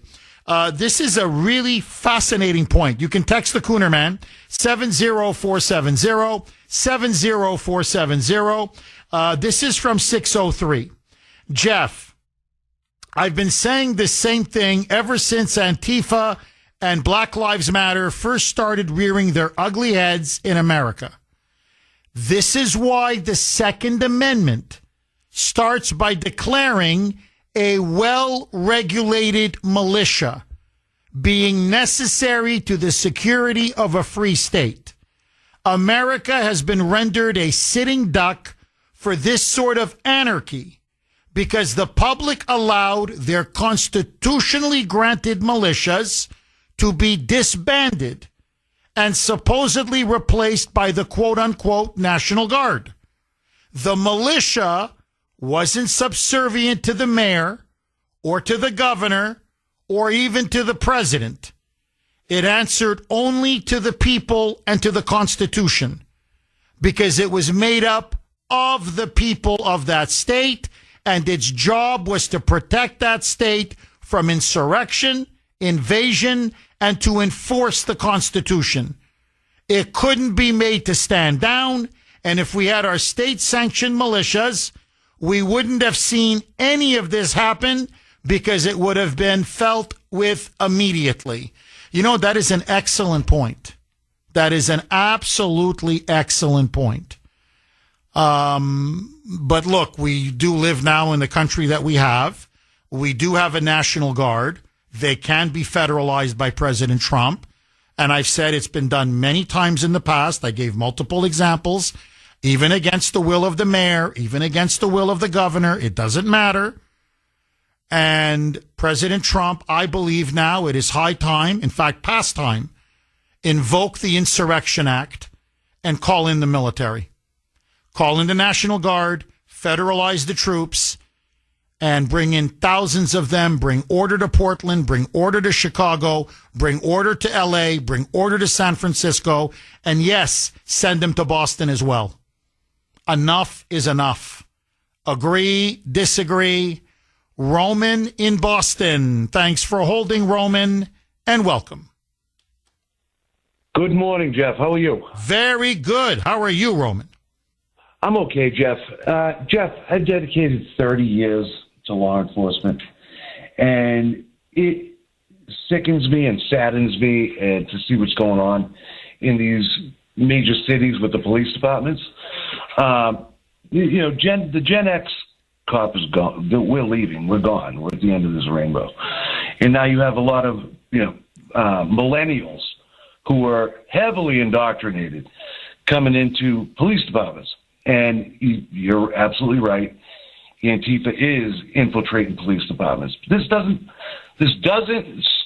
start and end with the police. It starts from basically the governor. The governor tells the mayor tells the chief, who is a political hack. All chiefs are political hacks. And that filters down into the ranks. Crime is severely underreported. If you don't report about it, there's no crime statistic for it. Excuse me. However, my thoughts on this is after doing this for so long, right? And people are like so quick to say to the National Guard, remember your oath, remember your oath. Well, brothers and sisters out in these places, remember your oath and the oath you took to uphold, life, liberty, to protect life, liberty, and property. They're not doing it. They're just standing by like mannequins. At what point do good cops come? Just people like me. At what point does because they dangle your pension over your head? Do you say, I can't do this? I just can't watch this anymore and act, or do you retire, or you just resign and retire and do something else because you're not meant to be doing this if you're allowing this right in front of your face. The reporter that got thrown in the ditch and got arrested, yeah, he was falsely arrested. They should have never done that. That should have never happened. It should have stopped before it even started. However, they may have saved his life because Antifa, they're bloodthirsty, Jeff. They really, really are. And I don't understand the previous call from me. It was very, very nice and very eloquently put. It's good civil discourse there between you and her. However, I don't understand why, it's like, do Democrats see what's going on? It's everywhere, all over social media, all over. If you read the right papers, that's going to give you the news, it's there what these Antifa thugs are doing. You know, I mean, even these Occupy Wall Street, there were people getting raped, murdered, drugged, all during that period of time, all during these homeless encampments. What do they think's going? What do the Democrats think is going on in there? No one does anything. Trump does need to call for the Insurrection Act because it is, and he also, you're absolutely right. He needs devastating force for this because if the police won't do it, then somebody's got to do it. You can't just say, let them have it. Let them have New York. Let them have Portland. It's a cancer. It spreads. Once they find out that they could do it in Portland, it's going to happen in New York, St. Louis, Boston, even in red states, it's going to happen. When does that end, Jeff? Do you follow what I'm saying? You're hitting, honestly, you're clicking on all cylinders. No, really. I mean, look, and you're right. How do I say this? You are so right. It's not even funny. If we cede Chicago and we cede New York and we cede Portland and we cede LA and we cede Seattle, I mean, after a while, you have to ask yourself, what's left? I mean, I know you still have a lot of red states, obviously, but it's a bit like, well, I cut off my hand. Well, then I cut off the other hand. Well, now I cut off my leg. Well, I mean, yeah, you still got your heart, you still got your liver, but you don't got much left anymore. So just on that point alone, but let's forget all of that, okay? New York is about to fall. I'm telling everybody, I'm not trying to be a Debbie Downer, but I'm just stating it as it is. Mamdani is running away with this race. He's way ahead. No one's going to catch him. Cuomo is running a horrible campaign. Curtis Sliwa, who I love, has been blackballed by the media. No one's giving him the time of day. Mamdani is going to be the next mayor of New York. Now, you mark my words. It doesn't take a crystal ball. You just have to read the writing on the wall. Mamdani is going to go the way of London. He's going to go with Sadiq Khan, who's the mayor, the Muslim mayor of London. He ran London into the ground in 2 terms. 2 terms, London is finished. It's a third world hellscape. Britain now is collapsing because of what's happening in London. New York, we can laugh at it, we can sneer at it, the fact of the matter is, whether we like it or not, New York is the financial and in some ways the cultural capital of the United States. Do you know what an effect it would have on America for New York to fall? I'm not saying New York is America, but have we forgotten 9/11 already? When those Twin Towers came down, didn't you feel it viscerally? I'm not trying to be insulting to other cities. I much prefer the heartland to New York. But this is not, and I'm just picking a city out of a hat. This is not Charlotte, great city. I'm just saying, this is not Charlotte. This is not Kansas City or St. Louis. Again, no disrespect. When those Twin Towers fell down, the whole country sensed, my God, this is a body blow. They struck New York, man. They struck the financial epicenter of the United States. And then they went for Washington, the political epicenter. Like they were going for our throat. Mamdani is just basically finishing what they started on 9/11. Except they're going to do it through what's called immigration jihad. They come in and they subvert us from within. That's the only thing that's changed. So for us to just kiss away New York City, I'm looking around and I'm like, okay. I mean, it's like they kissed away London because in Britain, they said it's true. There are many big cities in Britain. Britain is not just London. But man, when London fell, Britain's never been the same. That's what's starting to happen. And once you go down this road of decline, it's like a plane that goes in a downward spiral. It's very hard to straighten that plane out. It's very hard. And look, I just want to say 2 other quick things, Roman, because I think you're so on fire today. You have the mayor of Chicago. The mayor of Chicago. Okay? Chicago is the beast of the Midwest.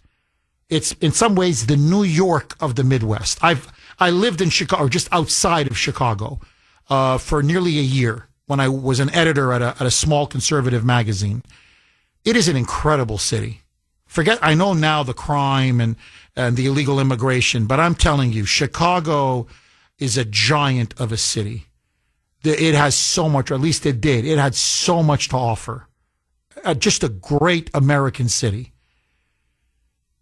The mayor of Chicago was asked point blank by a reporter. There was a big story there a couple of weeks ago. An illegal alien raped and beat a woman almost to death. And it's someone that's been deported several times and under Biden was let back in. And then that rapist, he went to the sanctuary city of Chicago. And some reporter said, look, you keep defending these illegals. What if that was your wife that was beaten and then raped? Would you want that illegal deported? And he refused to answer the question. Now, I want you to think about this. This is how crazy he is. This is what kind of a lunatic you're dealing with. You ask a man, an illegal alien, beats and violently rapes your wife, and you can't give me an answer whether you'll deport him? A non-answer is an answer. What he's saying is, no, I won't deport him. Even if he beats my wife and rapes my wife, I still won't deport him. Now, he's the titular head of Antifa in Chicago. He's a Marxist. He's a communist.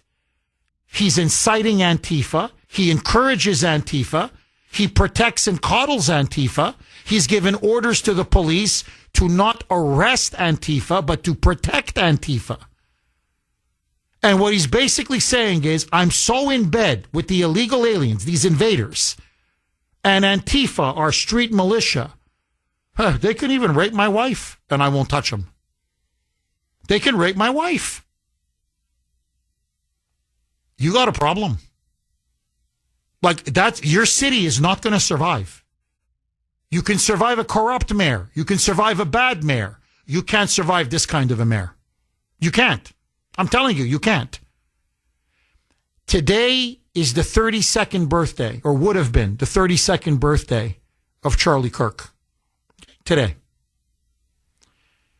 Everybody has forgotten this. I can't believe how quickly people have forgotten this. Tyler Robinson, his assassin, was a supporter and sympathizer of Antifa. Yes, he was very pro-transgender. Yes, he had this transgender live-in boyfriend. Yes, yes, yes. But he was on Antifa websites. He was part of what's called Trans-Tifa. Okay, these radicals that are both transgender and members of Antifa. They're both.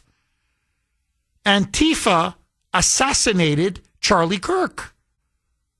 Antifa celebrated the political murder of Charlie Kirk.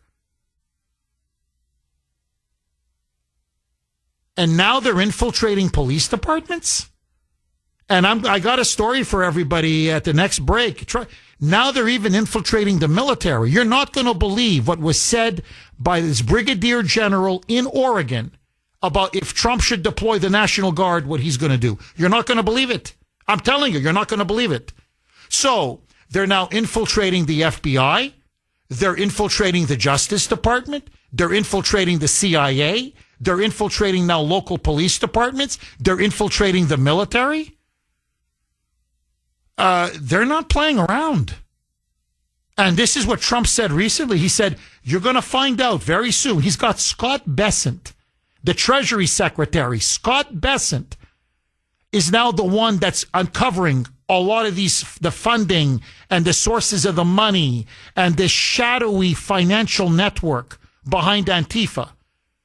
And Trump said, they're starting to already show me names and then the checks and the money, and it's big money.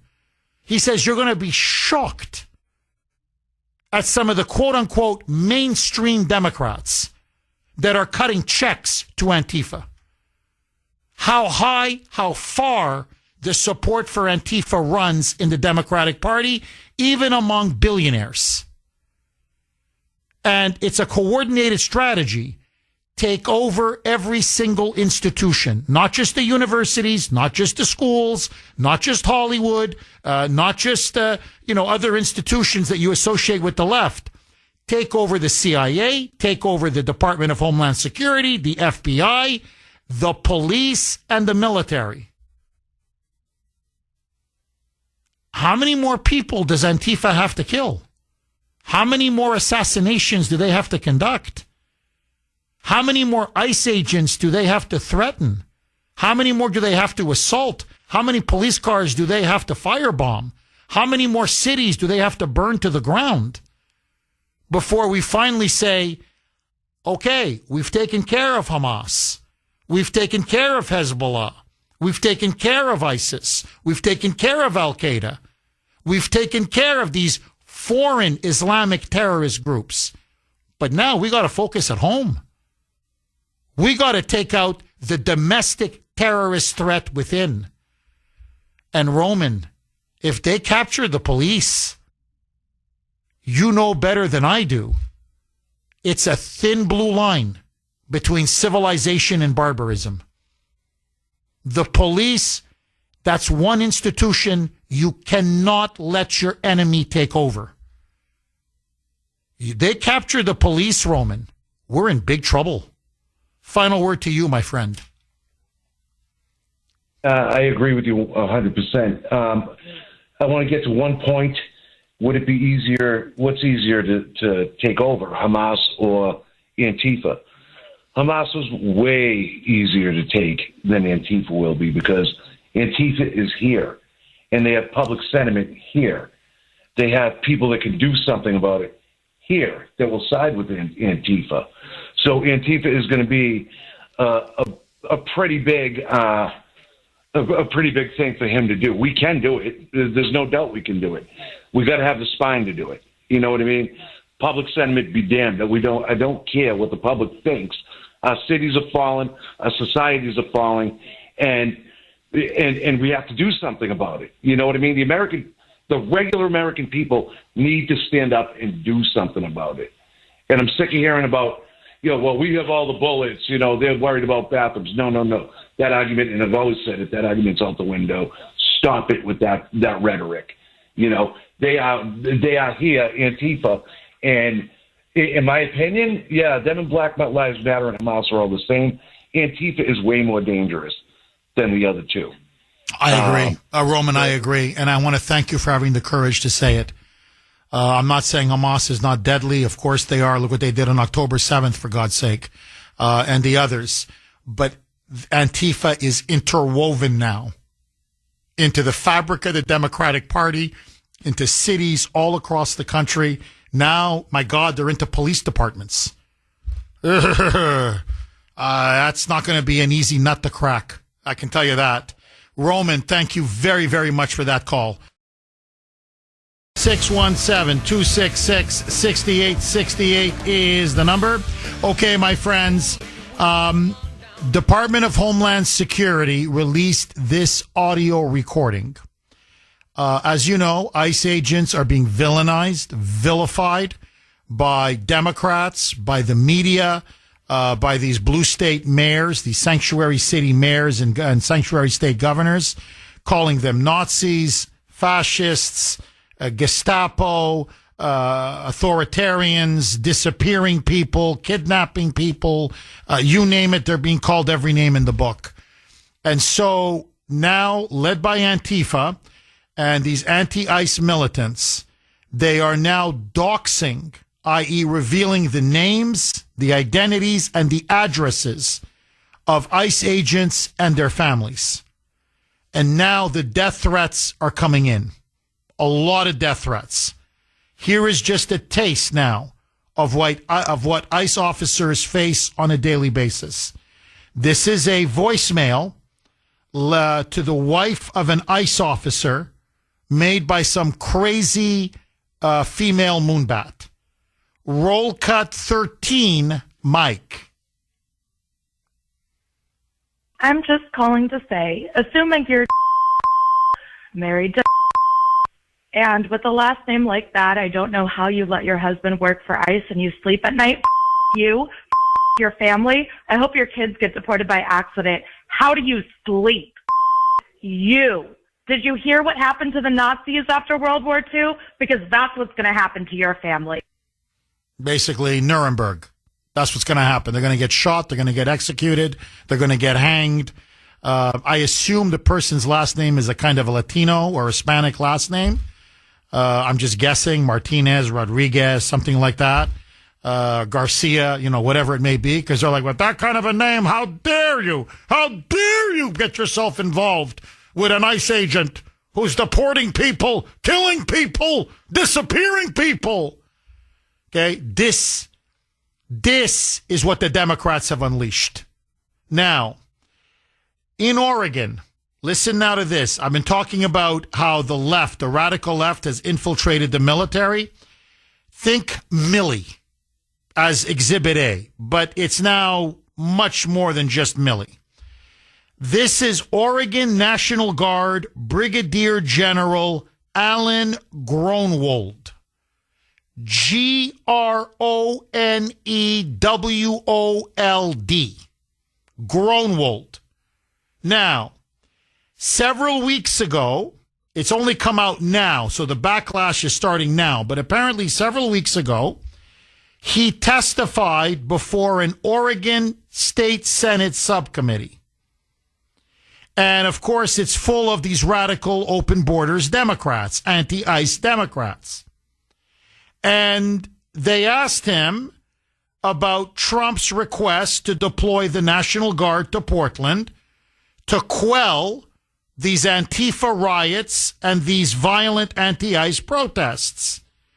Well, according to Brigadier General Groenewald, he told these Democrat state lawmakers, now remember, this is under oath, that he said to them that the Oregon National Guard men and women, and he would be commanding them, if Trump ever deployed the National Guard, he would be the one implementing Trump's orders, and he would be commanding the 200 or so National Guard troops.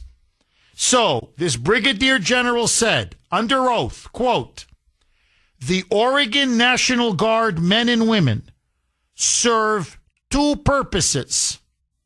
One, to defend America. Two, to protect Oregonians. So by serving in this mission, they, meaning the National Guard, will be protecting any protesters at the ICE facility. That's my desire. Let me repeat that. He now has told the Oregon State Senate that if Trump decides to deploy the Oregon National Guard, that he, as the general, the brigadier general, that he would defy Trump's orders and that he would protect Antifa protesters and that he would order the National Guard to not protect ICE or the federal buildings or Border Patrol agents or, say, the victims of these Antifa mobs and Antifa terrorists. No. He would be protecting Antifa, just the way the police, the local police in Portland, are protecting Antifa. That's insubordination. I mean, that's rank disloyalty. He's calling, literally, for open insubordination and, honestly, even treasonous defiance of the commander-in-chief. The chain of command is very simple. You're the general. You answer to the president. He gives you an order, you implement it. You don't circumvent the chain of command. You don't willfully defy a lawful order from the President of the United States. I'm sorry, but someone Someone needs to court-martial this treasonous general. Seriously. Okay, now, why is this guy still there? And this guy is going to be overseeing the National Guard? Should Trump move in and start deploying him in Portland? 617-266-6868 is the number. Okay, now it's come out. It was a couple of weeks ago, but this clip that's now gone viral on social media is now out. Brigadier General Gronwald, he is the man that would be responsible if Trump did invoke the Insurrection Act and deployed National Guard troops into Portland, Oregon. He would be the one overseeing the Guard troops, has now testified to Democrat lawmakers in Oregon under oath that as far as he's concerned, he would not be protecting ICE or federal buildings or the victims of Antifa, but that literally he would be using the National Guard to protect Antifa and those that are protesting or attacking ICE agents and Customs and Border Patrol agents. I say clearly this is an act of insubordination. It is rank open insubordination. He needs to be court-martialed, forgive me, and he should be lose his rank and be kicked out of the military. I think there's no question in my mind. But this now shows you that Antifa is even now infiltrating the top levels of our military.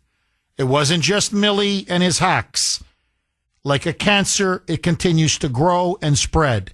So let me ask all of you, let me set the table. Are you concerned about the situation in Portland getting out of hand?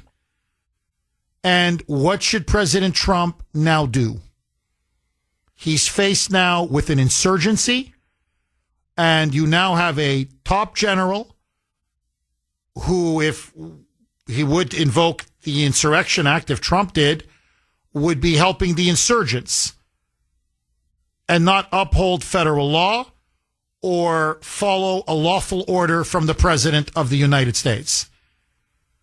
And have things now gotten so bad, is Oregon now becoming sort of what South Carolina was in the lead up to the Civil War, where it was crisis after crisis, insurrection after insurrection, treason after treason?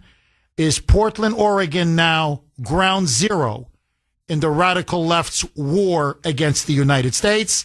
And is it time now for Trump to send in the National Guard to get rid of this general and to stamp this out before it spreads and gets completely out of control? 617-266-6868. Linda in Medford. Thanks for holding, Linda, and welcome. Well, I absolutely agree with what everybody is saying. I would streamline everything. I would just call up the Marines and send them into these states to arrest the mayors and governors. It'll be much faster and probably less money. Put them in, hold them for some time in jail before they get to go to court. And I bet you'll see things starting to die down very quickly. And I agree we need to clean up the military. I'd like to mention one more thing about Obama, which isn't too relevant to this. Years ago, I was born at the Mass General Hospital. If I was born at the Mass General Hospital today, my birth certificate would say Mass General Brigham. The birth certificate of Barack Obama from Hawaii, the hospital had a different name for about 2 years before Obama's birth date. That shouldn't be too difficult to verify, but that's what I called about today. Thank you for what you're exposing. Thank you. Thank you. I appreciate your call, Linda. No, do I believe his birth certificate? I don't. I could go on and on, but anyway, I don't want to get sidetracked. No, to me, the larger point, this all began under Obama.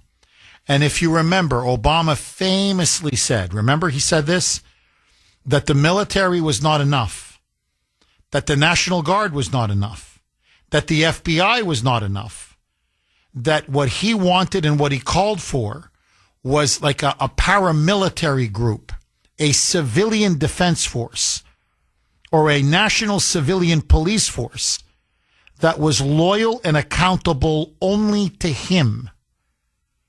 And of course, out of that emerged Black Lives Matter and Antifa. And so really the godfather of Antifa is Barack Hussein Obama.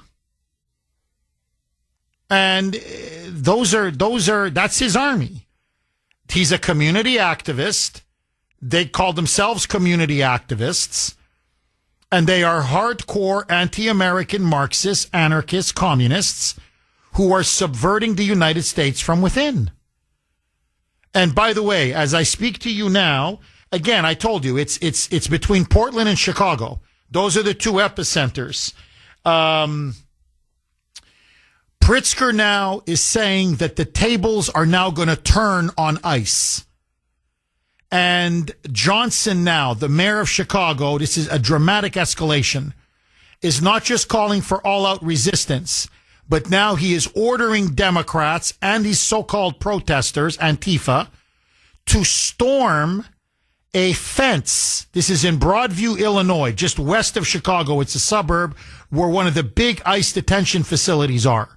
They want to tear down this fence that ICE has now erected around its facility because it keeps getting attacked by Antifa and by these anti-ICE agitators. They keep throwing rocks, stones, bottles, accelerants to burn the building down. And so they've erected a fence around this ICE building to keep the protesters at a further distance. They're now calling for the fence to be scaled or for the fence to be torn down or taken down. And so now they may try to bull rush. I don't know how else to say this, but they're going to try to bull rush the fence. And they're bringing all kinds of shears and clippers and God knows what else to come in there and start cutting up the fence and take the fence down. So, look, I'm telling you right now, people are going to get killed. I'm not saying today or tonight, obviously. But if this continues, they're ratcheting up the rhetoric. They're ratcheting up the incitement. They're ratcheting up the so-called resistance. And notice, Trump, the ink on that peace deal is barely dry. And now they're already intensifying their domestic violence and their domestic protests because they can see that Trump is getting more popular by the day. So now they're trying to incite violence and mayhem in these cities to try to see these images on television, to bring Trump to his knees, to crater his poll numbers, and to prevent him from implementing his deportation. I mean, this is, with all due respect to the president, I know everybody's talking about Zelensky coming on Friday. What are they going to say at the White House? Is Trump going to give Zelensky the Tomahawk long-range missiles that he wants to strike deep into Russian territory? You have a major insurrection building here at home. Mr. President, forget Zelensky. You've got to deal with Antifa. And deal with Antifa and Brandon Johnson and Pritzker and the Democrats in Portland. Because they're not stopping. They're escalating. Phil in the great state of Missouri. Thanks for holding, Phil, and welcome. Hey, Jeff, thanks for taking my call. My pleasure. I'm listening, Jeff, and it sounds like we're in deep trouble. But, I want you to put yourself in the position of a young person, a Gen Z or Y, whatever they're calling them now, Alpha.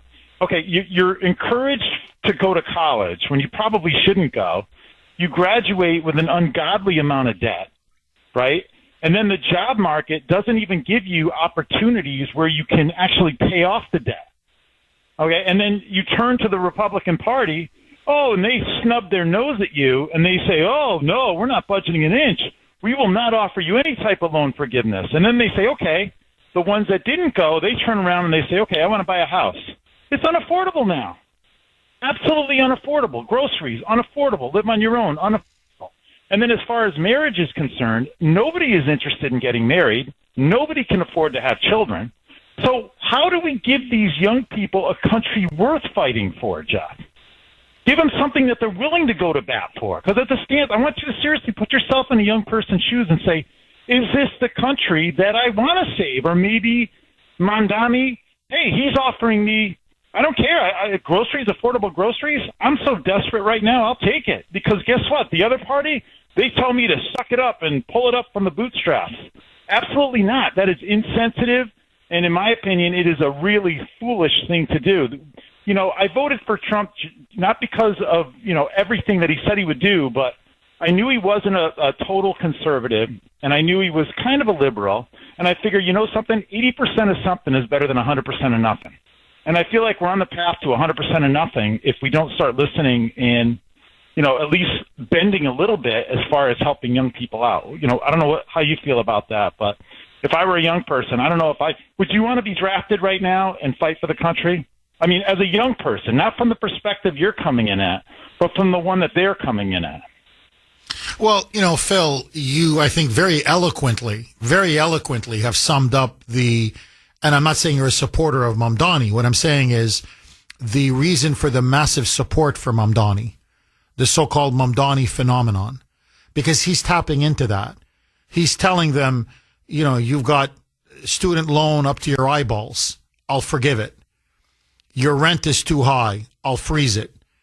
You know, just write down the list. I'll give you your grocery bills are too high. I'll give you government-run groceries. You're not making enough money. $30 an hour minimum wage. And so they're like, well, okay, like, you know, they'll take anything. And I agree with you. I think the Republicans have to counter that message. We have to present an alternative vision that will drive down inflation, most importantly. And this is what it's Charlie Kirk's 32nd birthday. His family's going to be given the Medal of Freedom in his honor, by President Trump. And you know, that one of the things I loved about Charlie Kirk was he would go to campuses and say, you shouldn't be here. Like maybe some of you should, but most of you, you're just getting yourself up, you know, in a mountain of debt. Get a trade, get a skill, get something that you can use that will make you money.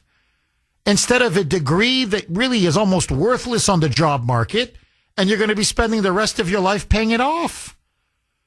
You know, so he was offering in many ways a different vision, and that was one of the things they hated him for, because he was saying, no, college isn't the be-all and end-all. So I think you're right, Phil. We have to lower the cost of living. We have to make housing affordable. We have to give economic growth and good paying jobs back to our citizens. And we've got to end the debt trap imposed by people going to college. I completely agree with you. Socialism is not the answer. I think we have the answer, but the Republicans are not articulating it.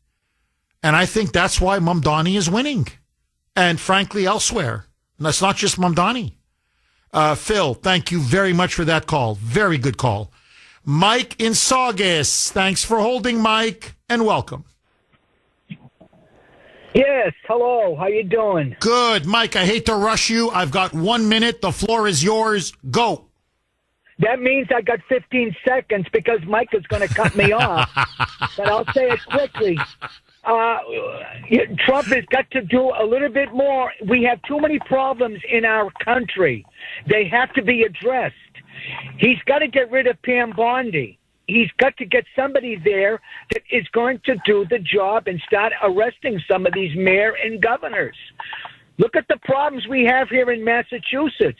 We have the worst politicians ever. Mike, what a great way to end the show. He's got to focus now at home. He's got to truly put America first now at home. And he's got to deal now with Boston and New York and Chicago and Portland and L.A. In other words, He's got to smash Antifa and end the anarchy on our streets.